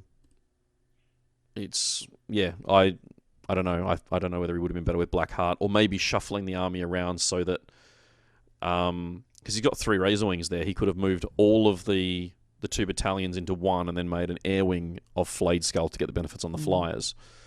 But what do you do? Didn't. And the third part of the detachment is another battalion with a double Succubus, Cult of the Cursed Blade, a big, massive unit of Witches, and then 2 small units of Witches. And that's that. Now, those Witches, I'm assuming the 2 smaller units go into the 2 Raiders that were part of the Blackheart detachment at the front end, and the big unit almost certainly deep strikes in using a stratagem. And then the 2 Succubus can either go in those Raiders with the other characters or potentially deep strike with the big blob. Cult of the Cursed Blade is great because it... you'd only ever lose 1 model to morale, which is just crazy. It's probably the best one of the cults when you do run these sorts of big squads. Very, very positive. You also get +1 strength from them as well. and a big squad of 20 like this, he doesn't tell me which combat drugs he's picking, and I'm assuming he's changed that game to game, but adding +1 strength or +1 attack to that squad will do a lot of work. There's an Agonizer, 2 Hydra Gauntlets and a Shardnet, which is exactly how I'd run it. 177 points of brutality, really good. There's an opportunity there to muck about with the HQs, because you could there's a relic option or two there that you might consider, but yeah, really solid army. I think he and I just disagree on that whole Flayed Skull Black Heart scenario. Nothing wrong with that. That's why you have options. You can choose what works for you and what you think is going to work best. So yeah, absolutely. So the last 3 we've got to cover now are 3 captains from 3 different teams. Mm-hmm. We're going to stay in Albany, though. Well, you can't have 3 captains from the same team, because that's not how it works. That is true. That is true. So Marcus from Albany is our first captain. Mm-hmm. He was running Tau. Oh, his font is so tiny. Yeah, it's very small. It's a very traditional Tau list. It's one that I've seen him play many, many times. Yeah. It's one he's the most comfortable with, and it makes sense to bring to this sort of event rather than experimenting with stuff. Caldre Fireblade, Shadow Sun, 3 Fire Warrior teams of 5. I think it was 5. 3 Riptides, 3 units of shield drones, broadsides, another Caldre Fireblade, Darkstrider, more Fire Warriors, and then more Firesight Marksman and Ethereal. So what kind of armies is this one going to go well against? This will just mulch hordes if given the opportunity. It'll layer a castle so that you can't charge it efficiently, because they'll all get to Overwatch at the same time. Yeah. There's no velocity trackers on the broadsides or the Riptides, which is I would normally have assumed going into this event you'd try and give at least some of them velocity trackers to target Eldar flyers. Mm-hmm. He's gone with ATSs and Seeker missiles instead, which... So he's still got things to target flyers? You can shoot, or obviously anything can shoot at a flyer, but by adding velocity trackers to them instead of some of these options, you would have been more accurate. Okay. So a Tau list for an Eldar flyer list, if you had 9 broadsides, or in this case, I think he's got 3 broadsides and 3 Riptides. Yeah. If those 3 Riptides, well, the 3 Riptides do have velocity trackers, but if those 3 broadsides did as well, you might go, I don't like that. Yeah. This is probably a yellow matchup as opposed to a red. Yeah.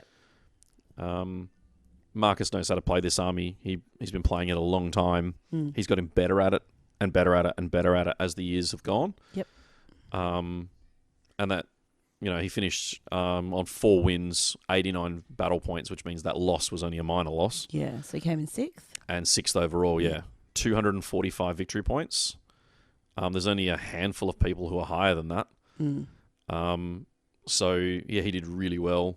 And I'm assuming it's going to be something very similar that comes to Masters, because it's one he just knows back to front. Yeah. So, yeah, very well done. Our next captain, Courtney, from the Toy Soldier Cartel, running Orcs. Not something I'm used to seeing him run at the moment. It does still feel a bit funny, doesn't it? Yeah, it should be Gene Stillicott. Yeah. He finished 30th with 3 wins. Did anyone from Toy Soldier Cartel run Gene Steeler? No. Oh, interesting. Now... Sorry, finished with 3 wins. I was just getting back on track. That's fair enough. Courtney took the tried and tested ETC, ANZTC style format and sort of mashed them together. Mm. So the army featured a souped up shocker and a second big mech shock attack gun as part of a Death Skulls detachment with 30 Gretchen and then 11 smasher guns, the big mech guns. These guns are all the rage in Europe for the Orc armies. He was very resentful of me because the model in question is a gun with 6 Gretchen. And one of them stands on the gun and the other 5 have to go on bases. Mm. But they never fight. You can't move them. You can't do anything with them. You can't target them or anything. They're there because that's what the kit comes with. And rather than trying to make complex rules to make them work, GW just went, just measure everything to and from the gun and just ignore them. And originally he wanted to put them on a single big base. But unfortunately, there are a couple of rules interactions. For example, if you can somehow get 3 models around one of those Gretchen, and so it can't fall back, then it can't shoot, and you can't do that if they're all on a single big base. Yeah. So I made him put them on single bases, and which I'm sure he was fine about. Look, yeah, he was fine about it, but the comic grumbling about most useless Grotchen in the world and all the rest of it because he had to paint. Well, there's 11 guns and 55 Gretchen that essentially do nothing in the game. Yeah, I can understand that being quite frustrating. So he did it. He then went on to an Evil Sons battalion, War Boss, Weird Boy, more Gretchen, 30 of them, a big mob of mega knobs, a mega knob mob, all sorts of weird. Yep, nice. Yep. And then Bad Moons with another shock attack gun, Weird Boy, 30 more Gretchen, tank busters, and looters. The tank busters and looters I've dealt with firsthand when I played at Crags a couple of tournaments ago, where they are just absolutely brutal. Mm-hmm. I think and talking to him after the fact, that it's a hybrid of what he's used to running and what the Europeans like to run, and it's almost too hybridized at this point. Yeah. Like if he ditched the looters and put the rest of the European list together with the extra Gretchen and support, that probably works. Or you ditch all the big guns and go back to what he was doing. Yeah. And he recognised that and said, it's halfway between, and it could easily work the way he's done it. He's just going to have to practice with it if he wants to continue down that road. It's a really good list. Everyone underestimates those mech guns. Those smasher guns are so good. Would there be any matchups that he specifically wouldn't want? Chewing through those grot screens actually takes a lot of doing. The problem he's got is the grot screens can only screen for the same orc faction. So he's got a Death Skulls, an Evil Sons, and a Bad Moon, and each one of them has 30 Gretchen. Yeah. So if you want to take out those big guns, you just target the Evil Sons Gretchen, and then you can get to those big guns quite quick. And the same with you want to kill the looters, you target the Bad Moon ones. Yeah. So anything that can rack through the Gretchen in rapid order is probably a bad thing. And 90 Gretchen sounds like a lot, but when they're toughness 2 with no saving throw, they die in handfuls. Yeah. They're generally wounded on 2s by just about everything in the game. Yeah. So the mega knobs at that point become the best part of the screen, and the shock attack guns, if they don't do work, then you've got problems. The weird boys are there to move around the tank busters and the looters. It's a surprisingly mobile army. You don't really see it coming. And I think those smasher guns, if you can put that in front of a vehicle-heavy army, they'll just annihilate it because of the way they function. They're D3 shots. They hit on 4s because they're grots. And then you have to roll equal to or greater than the target's toughness on 2d6 to inflict a wound. Yeah. And there's nothing in the game above toughness 8 in standard 40k. So rolling an 8 on 2 dice is just under 50%, and everything else is better than 50%, and you get D3 shots at it. And when you're paying what is essentially just over 320 points for 11 of these things, they're like 40 points a gun. Yeah. They're really efficient. Yeah. Most of the European lists of the ETC had 17 of them. Ooh. They're 63 Australian dollars each. Ooh. Yep. So, Ooh. yeah. So stopping at 11 seems like a pretty valid choice. Oh, gosh. That is, one of the more expensive units in the game. So a squad of 4 of them is 124 points and costs $250. Far out. It's like $2 a point. It's horrific. I know Courtney was a bit disappointed with a couple of his games. He's always his worst own critic. Yeah. He still managed 3 wins out of the list that he'd never actively played at a tournament before. And they finished 4th overall. So I don't think he can be disappointed with his team's result either. Not at all. And lucky last in the list is Anthony Ellison. Mm-hmm. Anthony was the captain of the Mafia. They finished 5th. He was actually on a perfect score at the end of day 1 as well. We had 6 players on a perfect score at the end of day 1. Yeah, it was 5 or 6, yeah. So, and I think a few of the people who we've talked about today were that. So Marcus was on a perfect score. Steve was on a perfect score. Obviously Anthony was as well. Yeah. Can't remember who the other people were. I'm sorry. The other 2 that I'm 100% certain were ranked 1 and 2, which we'll cover very quickly in just a second. Anthony finished on 4 wins, finishing 19th, over 200 victory points as well, running his tower. Again, he's only taken out 4 cards. Psychological Warfare, Domination, Blood and Guts, and Advance all make total sense to take out. Yep. I'm surprised that Priority is received isn't there as well. Yeah. Because that's just a natural one to add to that. Shadow Sun, Dark Strider, 15 Fire Warriors, 2 Riptides, squad of 3 Broadsides, Fireblade. Now, the Cold Star Battlesuit with 3 Fusion Blasters, a Shield Generator, and then he's the Warlord with Vectored Retro Thrusters and Exemplar of Montcar is exactly how I ran mine when I was playing my Tower. It's a great... the 35 seconds that you played Tower. Look, I've been advocating for this build all through that period of time with everyone telling me I was wrong, and now to see it start turning up now, I was just ahead of my time. Or people just want to shut you up. That could be true as well. One or the other. He's a really versatile model, and that could be the reason why he kept priority orders in the deck, because priority orders means your Warlord has to go and do something. Yeah. The way this is built, it's tough, it's got an invulnerable save, it's got 3 anti-tank guns. Vectored Retro Thrusters is just a cool way of messing with things because it lets you move after you shoot. And best of all, you can move into base-to-base contact with the enemy, which means that you don't take Overwatch and you stop them shooting, which is great for things like Imperial Guard tanks. An Exemplar of Montcar means that he can always advance, which in his case doubles his movement from 20 to 40, and counters still being stationary when he shoots. So this model can move 40 inches, then shoot, and then move another 6 inches thanks to those vectored thrusters. Yeah. So if he needs to get from Objective 1 to Objective 5, 9 times out of 10 he can just do it. Yeah. So I can kind of see why that objective was left in. It's a gamble because obviously this is your toolbox character. He's designed to go in and tag tanks that you don't want shooting next turn. He's designed to go in and assassinate characters and jump in and jump out. So it is a gamble, but it's definitely doable with him. 3 more strike teams of 5. He's using the named Kroot Dayaek Grech as an elite choice. I actually don't know what that does. He's a named Kroot Shaper that came out with Blackstone Fortress. He's 20 points, and I have never seen the data sheet for him. So I have no idea why for 20 points. Looked at it? I can't get it anywhere. It comes with Blackstone Fortress. Okay. So I'd be really interested to know why he's in there. What auras he... Like, there's no other Kroot in the army. So, Anthony, we'd like to know that, please. Yeah. I'm sure there's people listening to this who can tell exactly why he's there, but I saw him in a couple of the tower lists and went, I don't get it. Yeah. 3 units of shield drones, another Cold Star, built the same way, obviously just without the thrusters and the Warlord trait, and then 3 Firesight Marksmen for Marker Lights rounds out the army along with an Ethereal. Anthony's been running his Tau army now for a couple of years. Yeah. It's a beautiful Tau army. It looks fantastic on the table. It really does, yeah.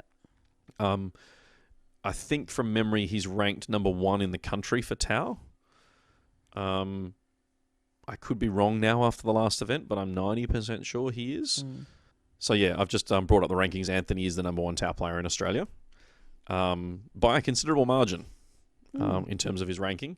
Yeah. So 60-something points. And our own Marcus is from Albany is number 4 for Tau in the country.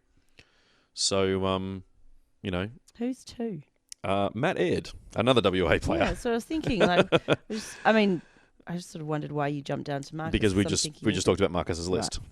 So yeah, for the top 5, 3 of them are WA. So which could possibly mean that WA is missing something if the rest of the country are potentially not playing Tau. Or we're ahead of the curve. I like the head of the curve. Well, that's exactly it. They've kind of gone, you know what, WA's got Tau covered. We're going to play something else. We're going to play something else. We can rank well. Look, there's not much to do in terms of Anthony's list. He knows how to play it, and I'm not going to tell him what changes he needs to make for it. No, but I'm interested. Are there, from the list that you saw that you've closed down so I can't see anymore, is there anything that, any list that you think that he would specifically shy away from, or any that he would be going, oh, I really want that as a matchup.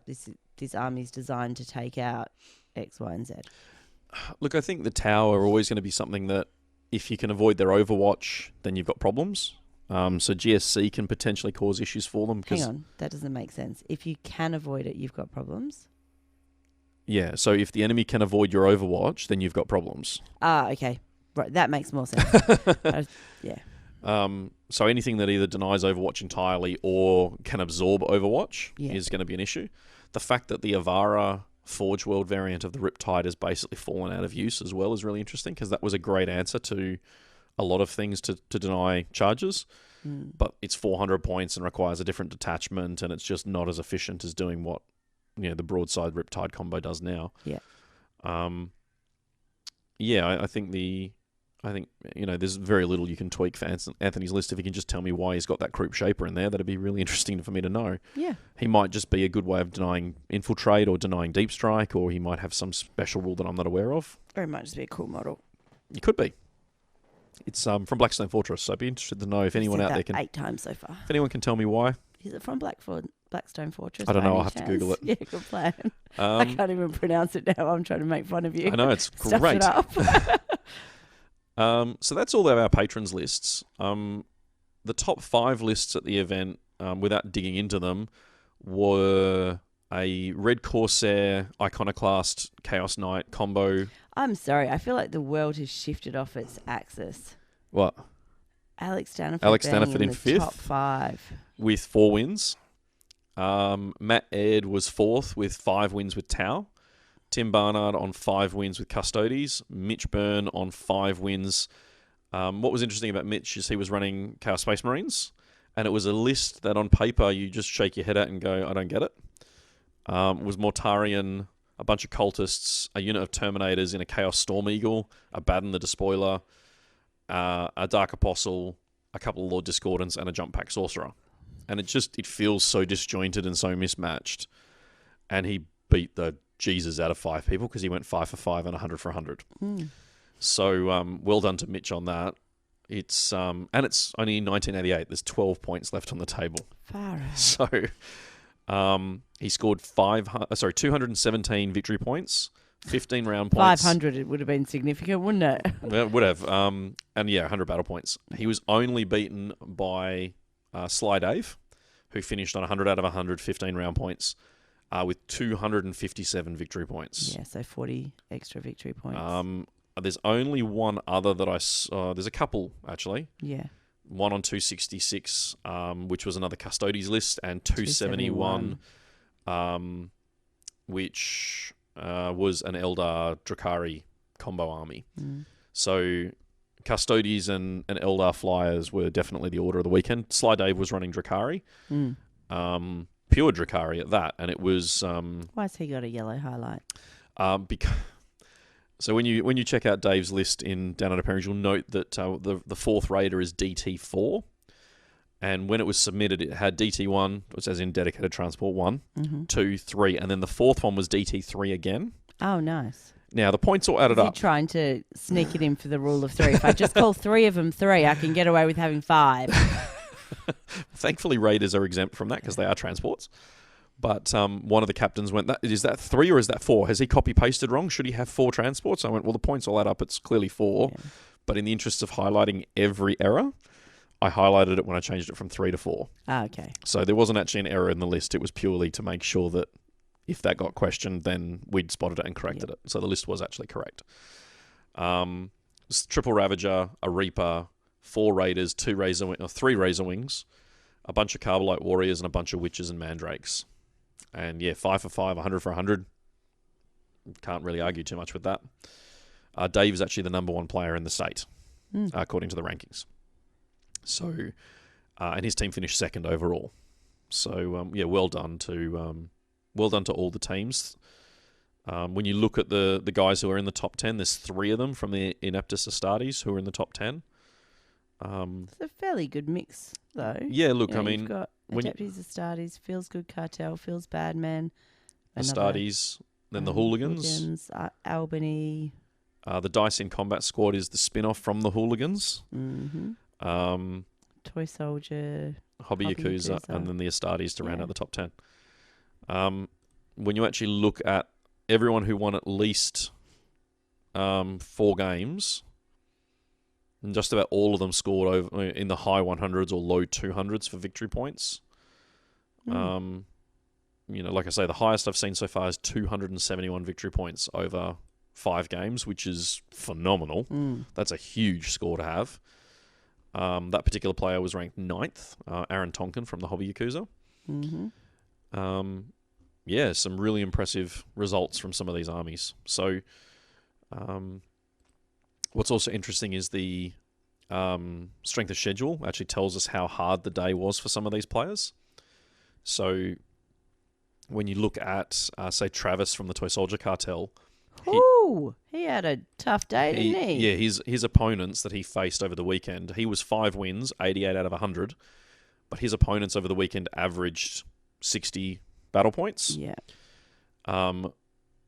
So when you actually look at how hard some of these players had their... If we scroll further down the field, and we pick someone... Let's pick someone in the 70s. Alan Oliver, for example, his strength of schedule was 59.8. There's someone here on 60. Evan Eakins' strength of schedule was 67.2. So he had some really tough matchups there. Yeah. Some players scored very well. Well, either he had some really tough matchups or Evan's just actually really rubbish and gave away a whole heap of points. That is completely possible. And Evan, you know that I love you and I'm only joking.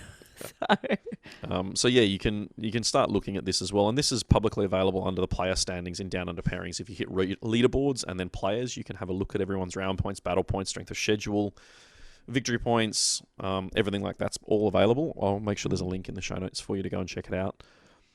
WATC has evolved well past what I expected it to be in a very short space of time. It's funny because the first year we did it, which was obviously we had 4 players in each team, and I know that you had a lot of concerns that it wouldn't work. And I think we had 64 players for that event.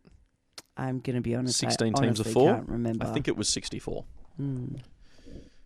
Yeah, very concerned about how it was going to function. Yeah. And we learned from that and took some feedback from the other players, particularly around the number of players in the team, because the matchup process wasn't especially conducive at so few players per team. Put the teams up to 6 the following year, and it's just grown year on year. So we took a risk this year and went to 2 days, and everyone seemed to love it. Everyone got home at a reasonable hour, except us. Well, yeah, that Sunday. is true. Oh my goodness! Thank goodness we only had 2 games on the Sunday, so we actually had the opportunity to clean at a reasonable hour. We would have been there at 10, 11 o'clock trying to clean up. It was pretty bad. It was, but I think that doing it over the 2 days worked really well. So, as you said before, I think it gave the opportunity for people to learn that the matchup process on day 1, and then be able to actually make some positive changes and implement those changes, that learning on day 2, which really helped the teams going into that. I also think that the 3 games was certainly enough, but obviously it did give us the opportunity to be able to play with a higher points level that so many people have been begging for, and only having the 5 games meant that, people got to go home and at a relatively reasonable hour. Yeah. In terms of when you look at the points value and the amount of games and so on and so forth, that's probably the single biggest 40k event in WA ever. Yeah. Obviously, the Masters events have been equal points or greater, but we've never had 96 players for it. No. And when we've had more than that amount of players, things like First Blood, where we've had similar numbers of players, or last year's WATC at 120, it was 1 day, 4 games and 1,500 points. So this is kind of a culmination of 12 months worth of events rolling up into one thing. Yeah. And we had teams from all across the state participating. We had a couple of interstate players coming. Yep. And the level of competition was higher than it's ever been. Yeah. There were some complaints that it wasn't fair that we sold out tickets so quickly. It was beyond our control, and we apologise for people who did miss out. Yeah. I mean, the won't be an issue for next year because we do have the bigger venue. Yeah, I mean, the venue was the reason we originally stipulated 14. We published it. We gave everyone as much notice as we could, and we couldn't have guessed how immensely popular it was going to be over such a short... I mean, we sold that out in like 3 days. No, and it's funny because at the time that we did sell it out, I remember saying, like, I can't believe it sold out this quickly. And one of the Albany players, Mark, said, well, we knew it was going to sell out this quickly, but we hadn't, because this was a new format going to the 2 days. We had sort of wondered how that was going to play out and whether or not that would see a significant drop in players and would we actually get enough players participating to cover the cost of the hall. Yeah. Was it going to be financially viable to do it with the 2 days? But which is why we had the cap on the teams in the first place. And then when we were fortunate enough to... I mean, the hall we were in wasn't actually meant to be available until January next year, but it finished under budget and 6 months ahead of schedule. Yeah, and it just happened to be that I was photographing the opening of it. Yeah. And so I got there a little bit early and then had a look around and went and hid in what I call the food cupboard. If you came to the event, you'll know what I'm talking about. But so yeah, I hid in the food cupboard and called Michael and said, "You've got to call them and see whether or not we can get this for WATC. It's awesome." So and then we begged and begged and begged, and I Kept hassled them begging. about every second or third That's day. it. And it was hard because we had teams who had missed out messaging me every day or Every two, day. going like, "What's going on?" And I'm going, We're "There's nothing else I can do." We want you to come. So it was definitely an awkward one to get over the line. The venue itself is, if you've been to WATC in 2018, the room is essentially, including the stage area if we'd needed to use that, the stage and the floor that we had is essentially 50% larger than the previous hall. Which gives us so much extra space. Yeah. And there were a whole bunch of teething issues that we learned using this hall for the first time that, we'll be a bit more aware of next time. Yeah. In terms of the venue, though, the air conditioning was nice and worked, and the room felt pretty good most of the day. And The Wi-Fi dropped out at lunchtime, so I had a tantrum both lunchtimes. yeah, there's a few little things that we've passed on to the owners of the hall that hopefully we can get resolved. But by and large, I can see it being a regular venue for us for the future, because it's sort of an hour to everywhere in the metro area. It's not too far from anyone. And it's big. yeah, there's a lot of space there, which gives us the room to move around the tables. That's it. We actually were able to amend one of the missions. The prior venue would have seen us butting 3 tables up against each other to make the rows, just to get everyone in. And it meant playing hammer and anvil on those boards would have been all but impossible. And when we got the new venue booked in, the first thing I did was change one of the missions. Yeah, which didn't necessarily go down well on people who don't like playing hammer and anvil. So I'm not sure that's something that we should be excited about. Well, now they can know they're going to have to deal with hammer and anvil on a regular basis, because we've got the room. It was good not to have to butt the tables up. Yeah, absolutely. And that's what I mean. If we do end up with more players next year, which we're obviously I'm anticipating. hoping to, yeah. We do have the option that we can... we had like a 3-meter gap on either side of the room. We can quite easily... Oh, yeah, we had a lot of space. Add some extra tables in and that But even kind of butting thing. them in pairs would have been, like, we would double the amount of tables we'd get in that space. Yeah, that's what I mean. Yeah. So, and then there are also 2 smaller rooms that are attached. So it would be easy enough to be able to hire those and use hire those as well. Open them up. And I mean, we didn't use the stage either. No, That's we didn't use easily the another stage. 6 tables. Yeah. So, I did hold the Warhammer Widow high tea up there. well, you wouldn't be doing that. We'd just hire one of the other rooms out for a couple of hours. Yeah, or we'd have to eat in the food cupboard. Yeah, so have you finished talking about that? Because I've got a couple of things that I did want to chat about for WATC. Yeah, I think I'm done with the list at the moment, so go for it. Yeah, so there were a couple of things that were obviously really exciting, as well as seeing the teams and the end and not knowing who was going to win. But it was fantastic in the lead up to the event, seeing the team cohesion that was happening, and players that have already got some sort of formal teams happening. So, for example, Tabletop Mafia and Toy Soldier Cartel and Hobby Yakuza, we sort of know about them, but some of the other teams, they only come out for WATC, or they were created for WATC, or people didn't have a team and so created new ones for this. And it was really great to see people actually getting to know each other better, spending more time, building some really good relationships, and really strengthening that community, which is something that we're both really passionate about. I love the amount of team shirts we had in the room. Like the Albany, It was awesome. the Albany boys had brought in. They were wearing t-shirts. Our first, second, and third were all in t-shirts. Fourth and fifth, for that matter. Now I say it. Yeah, I wasn't too happy with the. I don't want to say the team's name. The out Feels loud. Good Cartel in orange, Yes, because our colour is orange. that's it. So I kept looking around, going, "Oh, he's there. Damn, no, he's not. That's not him." Because I'd see the flash they of were, orange. They were and black and orange stripes, and we've been using that since 2015. That bright orange, so you can spot each other in the room. First team didn't have team shirts. I said we've been using No, it. I know, but you said the first 3 teams had team shirts. No, you're right. The First Feels Bad didn't. Men didn't. You guys let us all down. Far out, honestly. Coming in with how many points, but didn't have matching shirts. not matching shirts. Yeah, No, that's we're taking that's that actually medal very back. true. Yeah. I mean, 2, 3, 4, 5, 6, 7 all did. 9 did, 10 did, 13 did. They came from beyond or had matching hats. They did, and 15 did. Yeah. So over half the field, probably 2/3 of the field, had matching T-shirts. Yeah, and it was really cool. Should I tell them all now that if we do get some interstate teams come over, there's every chance that there's going to be T-shirt swapping expected? Okay. So you might be having someone ask to take your jersey off you.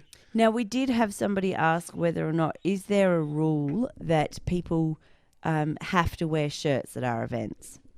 Now, I did specify that actually we've got a rule that everybody has to wear pants, and by pants I mean trousers. It's up to you whether you wear underwear underneath your trousers. But we don't want to know. But yeah, no, I don't feel the need to show us. But yeah, there's never been a rule about people having to wear shirts. We had a little think about it and a little brainstorm with some of the players and decided that perhaps people do have to wear shirts. Yeah. Yeah. So, if you're going to get team attire, Yeah. singlets, fine. Like I know that the Aussies, when they go to Europe to play, because it's obviously the summertime in at the ETC, they'll often have team shirts, but also team singlets in case it's too hot in the venue. And it's pretty common for most of the team events, particularly for the ETC and the American one, when you get teams flying here, there, and everywhere. Exchanging shirts is pretty common. I'm not sure if I would want to wear a shirt from interstate. Just saying. I've got Romanian. Yeah, that's different. I was going to say I've got a Romanian one, a Swedish one, and I can't remember who the third one is because I bought 4 shirts and then traded 3 of them with other teams at the ETC. Yeah. And that's pretty common. Yeah. I don't know whether they'll want to trade them with us, but it happen. I know it happens at the big internationals, so you never know. Yeah. And it'd be great to start seeing some of the teams from the East Coast come over and play. And then it just means that the WA players, if they don't want to see the awards go east, because next year will be the 5th annual WATC. Oh, we do need to keep the trophy in WA. Yeah. And if anyone's got any suggestions, I was actually half thinking about revealing a perpetual trophy next year. Where it'd be kept is another matter entirely, because I'd like it somewhere public. It'd have to end up going to one of the Warhammer or Games Workshop stores, I guess. If they're happy to have that. Yeah. But anyway. The other thing that I did want to just mention was also the Warhammer Widow High Tea. Mm-hmm. So that was done at the very last moment because that's how things happen with gamers, you included. And so we had... Not going to deny it. No. So we had... there was a group of us, including one male who came along. So he was the father of one of the players, wasn't he? No, he wasn't. He was the father of the girlfriend of one of the players. Ah, okay. I know he played, though. Yes. So his name's, I hope I'm going to pronounce this right, Francois. And so Ellen is going to come and play in mixed doubles. She just hasn't told her partner yet that they're playing. And Ellen's dad has played in the past, and so she brought him along to try and encourage him to get back into the game. So she was telling me that he's got a Necron army, and she gave him a gift voucher because she didn't know which army it was, so he had to go and buy the Codex. Yeah, so we did apply a fair amount of peer pressure to get him to come back and to join in again. I don't know how effective that was, but we gave it a good go. First Blood's not that far away. No, I think you should come and play at mixed doubles.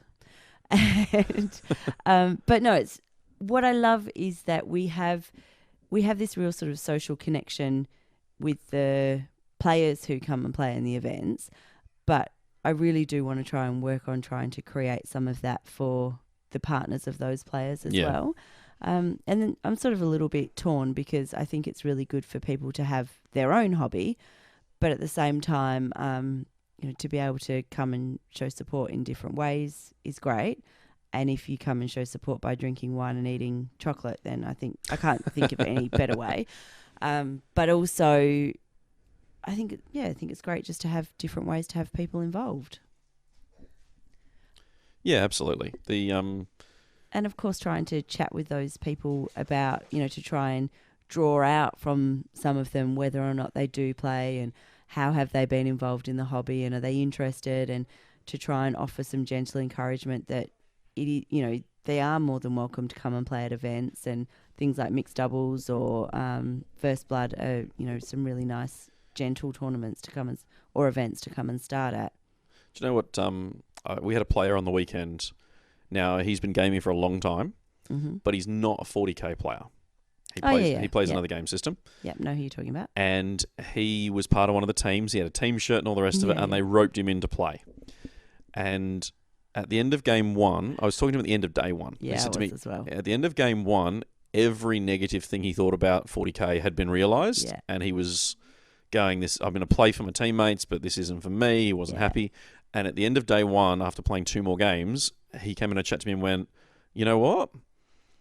I'm starting to think the internet might just be a bit wrong. Yeah. And then at the end of day 2, he's gone, no, I love this. Yeah. It was really good fun. It was awesome. So different from the game system that I normally play. And what he thought about and what he'd read about was just a totally different experience. I spoke with him as well, and it did actually, despite how incredibly exhausted I was when I was chatting to him, it was really uplifting to have that conversation because he was literally bubbling with enthusiasm. Yeah. And he is such a genuinely nice guy. But it was just oozing from him how excited he was and what a fantastic experience he had playing with, such a range of different players, but also how much everyone had been prepared to share with him. What was also really cool to hear from him from a TO and a gaming point of view was that a lot of the notions about 40k just rolls buckets of dice and that's that were dispelled once he got a handle on the rules and how the game played. Because, where else would you learn the rules but one of the most competitive events that we have for WA? Definitely the best place to... Look, it was certainly a trial by fire for him. Yeah. But the fact that he'd heard all this negative stuff from other communities about how it just wasn't a technical game and it was, just rolling buckets of dice and this, that, and the other. And he was able to come away and acknowledge that, yes, those are components of the game, but there is more to it than the cursor. There's dice rolling for every single game, though, isn't there? Well, and that's... He made playing Twister. That's true. Or actually, Malifaux. I think you made Malifaux roll doesn't dice use for dice. Twister. But no, the fact that he was able to... I mean, he's been gaming a long time and he's an astute player. Yeah. So he was able to recognise the fact that, no, hang on a minute, just because it's different to the game I play doesn't make it any less tactical. It does it in different ways to what I'm used to doing it. And, he was, really polite and enthusiastic every time I interacted with him after game 1. I think game 1 just took him some settling in. And then... he seemed to have a ball the rest of the weekend. So that was really positive. I didn't get a chance to chat to him on day 2, but yeah. No, I only did when I was saying you've got 5 minutes before I call dice down. He was going, yep, no worries. Yep, cool. There were other players who were less receptive to me coming over and saying that. On the last game, yeah, definitely. Oh, look, there were very few games I had to stop, but there was one game I walked up to and I kind of just followed the rows and went down and then came back and just zigzagged back up the room. And I was walking towards this table and it was 2 big hordes fighting. And I'm watching them frantically rolling dice and taking saves out. And I've watched this thing happen. And I've walked up to the table at what I thought was the end point of the sequence of that particular set of dice rolling and gone, right, that's it, stop. And it turns out I stopped it halfway through a combat. Oh, no. Because one player had got to fight with the unit, but the other hadn't. Oh. So... But they were rolling like 100 dice each at the time. And I've gone, no, that's going to take another couple of minutes to resolve. And it was during one of the 10-minute breaks that we just didn't have time to dilly-dally about. And it wouldn't have changed the outcome anyway. But still. But it was one of those very few games where I've just had to go up and go, no, we're done. We're stopping. And we do give plenty of warning. Oh, yeah. Well, So, we let them know when there's an hour left, half an hour left, 20 minutes, 15 minutes, 10 minutes. And they were all briefed at the start of the weekend that at 10 minutes they weren't to start a new turn. That's right. And at the end of time it would be saying dice that, down. Everyone was briefed at least 3 times publicly where the toilets were, but... We've still got questions. Guess how many people came and asked me. That's true. Well, as you can see, WATC... See, we started out talking about poop. We finished as well. That was before the break. Yeah, I know. Anyway. It's all good. WATC is done for another year. If you're interested in coming to WATC 2020, which is already on the OBSEC calendar on Get your Facebook. tickets now. Tickets aren't available yet. Oh, my goodness, why not? You are so slow. Because I don't know how much the hall's going to cost yet. That's a year away. And I've only just been able to book it. But... once those bookings confirmed... we're only allowed to book 12 months in 12 months in advance, so yeah. have an event, quick book it for next year. So, yeah, the dates are all confirmed, though. You can find those on our Facebook page, and I'm slowly adding them to the OBSEC page at the moment. Get on it. It takes time. Slowpoke. Anyway, so feel free to book that weekend off if you want to come from the East Coast or international. If you want to bring a team from the States and fly over and play WATC, you let us know, and we'll make sure you can get a ticket, because we've got the space this time. Mm-hmm. We will make something happen if we get international teams coming. Yep. And we'll definitely do the same if the Vic boys hold up their blustering and they're going to come along and play. We really hope that we're going to see some interstate teams next year. I think that'd be an awesome thing to have happen. So there's apparently a couple of teams in Victoria that are interested, and a Queensland one as well.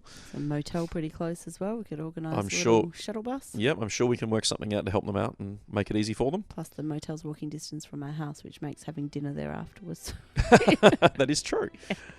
Anyway, we'll wrap this up, and we'll be back to wrap up the episode in just a second.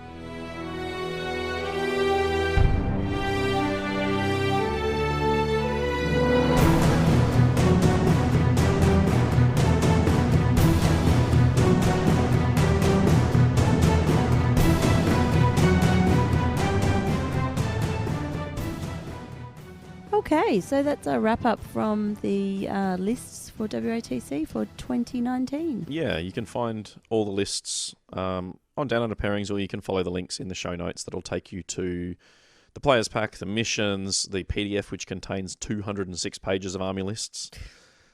Let us know if you find any errors. We found a few. Any that you see highlighted in yellow were an error that were corrected. Any that you see that aren't highlighted, we actually don't want to know about. It's too late now. Team events are, in my opinion, the best events to go to for 40k. They're the ones I enjoy the most, and I've heard that echoed by a few different people now. And the people who have echoed that with me are people who I share a lot of commonality with in terms of perspective on what I get out of the game. Yeah. Because the strategy and the planning and the lead up to, in terms of list analysing and the strategy around matchups and all the rest of it, is stuff I really enjoy.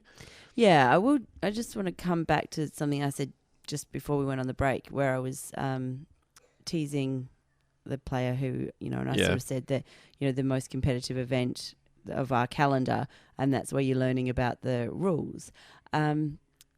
This event is as competitive as you want to make it. Yes. So that's, I guess, one of the downsides with the team event is that it can appear quite competitive. There's no soft scores. It is all about winning and losing. Yep. But it's not all about winning and losing. There is actually so much more to it. So there's so much more to it than who actually wins the event. There is, as I said before, all of that kind of team camaraderie. There is all the team stuff that goes into the matchups and, relying on each other as a team and working together as a team and throwing people under the bus and making fun of each other and, the rivalry between teams.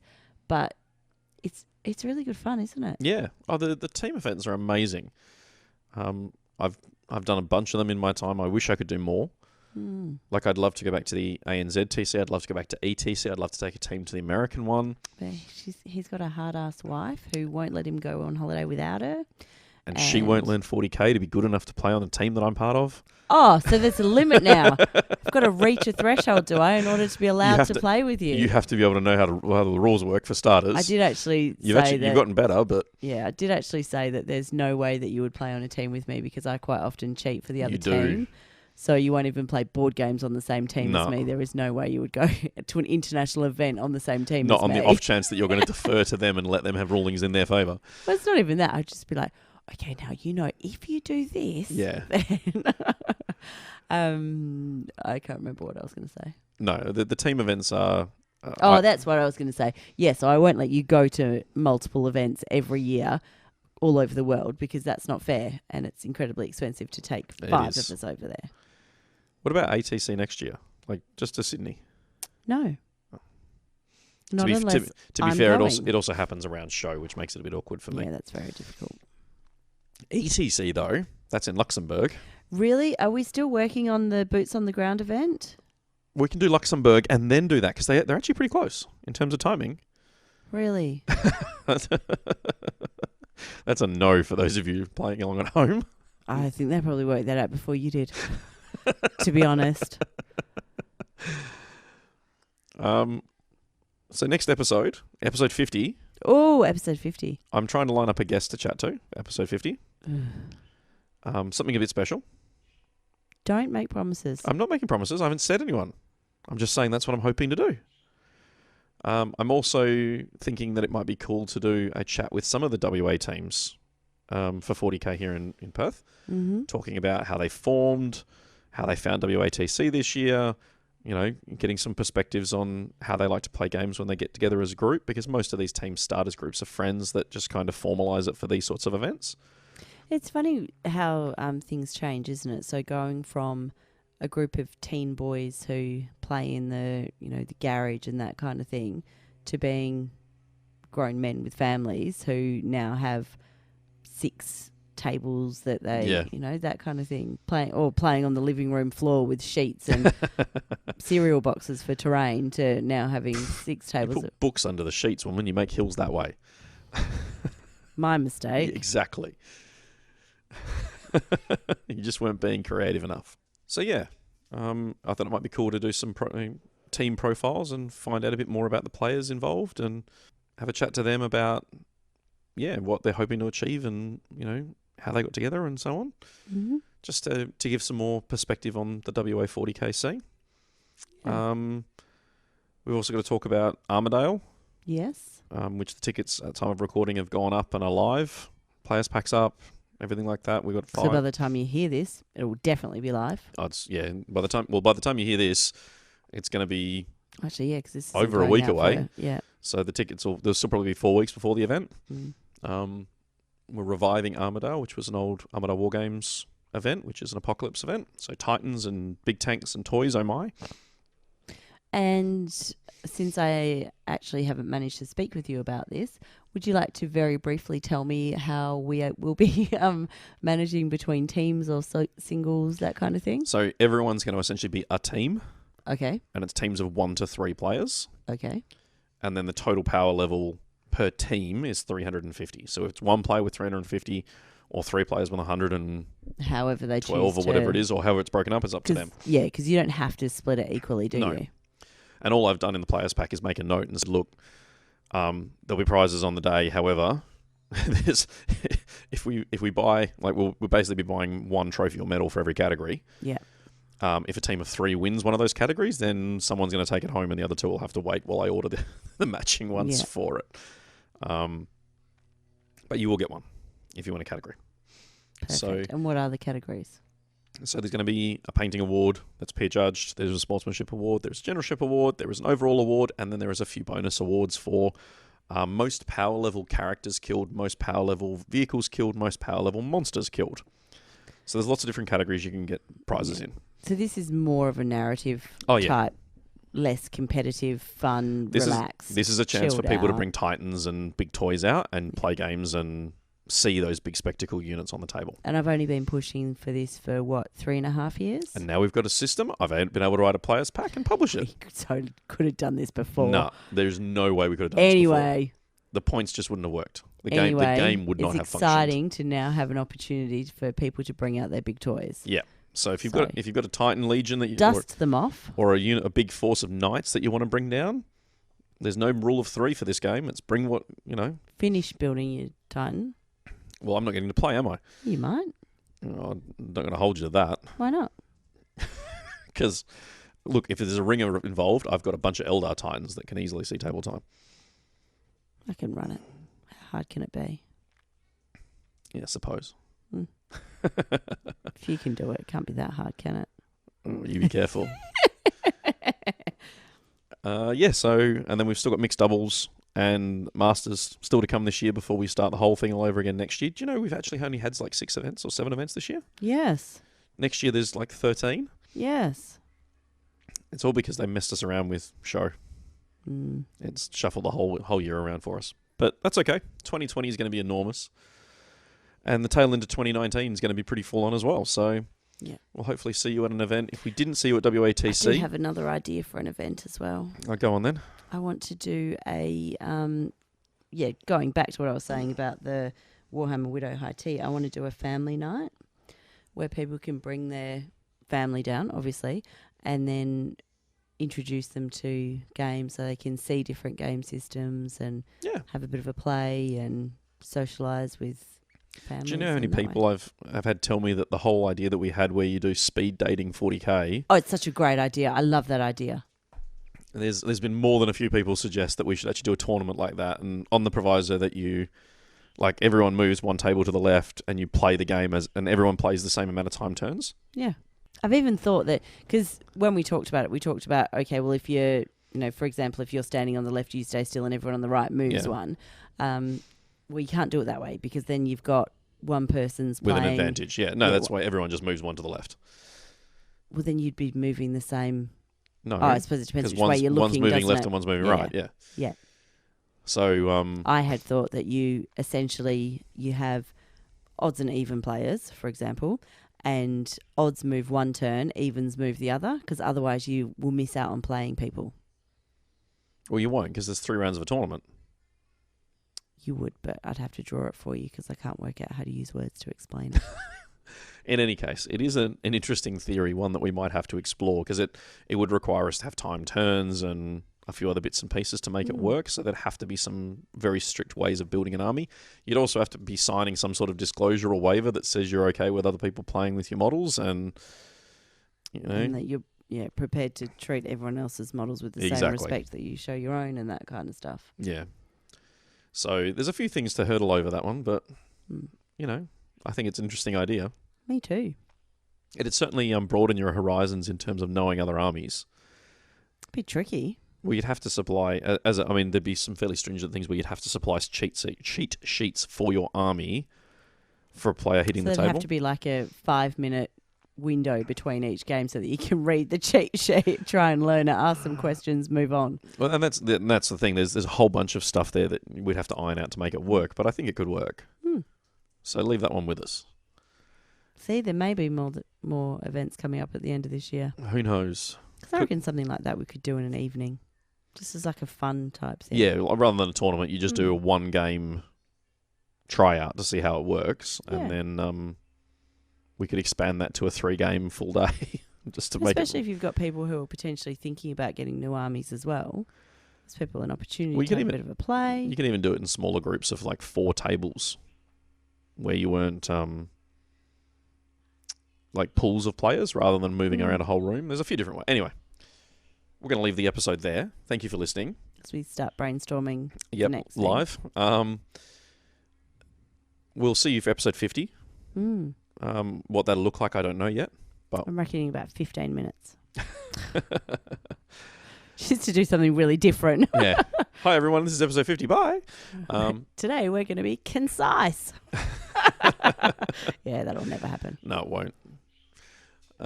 But yeah, we hope you enjoyed the episode. If you want to check out anything relating to WATC, Emma's still got all the photos that she took of the winners. And I didn't get any other photos. If you took photos from the day, by all means, post them in the event. Share them with us direct. If you've got a Dropbox, anything like that, we'd love to share them with the community. The one photo I got is an amazing photo.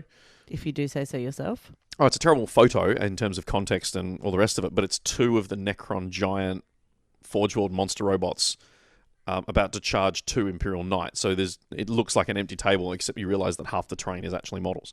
And I thought it was really cool.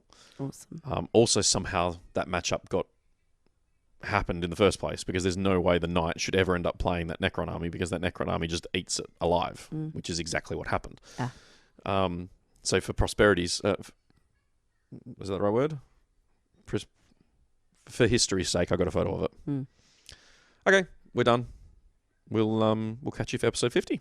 Yep, please like us on every available social media channel and share. And yeah, we will see you in person. Actually, we'll see you in person before you hear this. And see you at the next event. Happy gaming, everyone.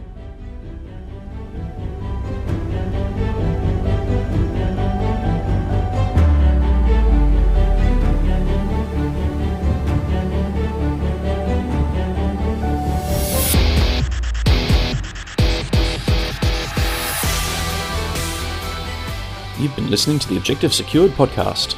If you'd like to get in touch, you can visit our website, objectivesecured.com.au. You can find us on Facebook, Facebook/Objective Secured, or you can email us, obsec@optusnet.com.au. Thanks for listening.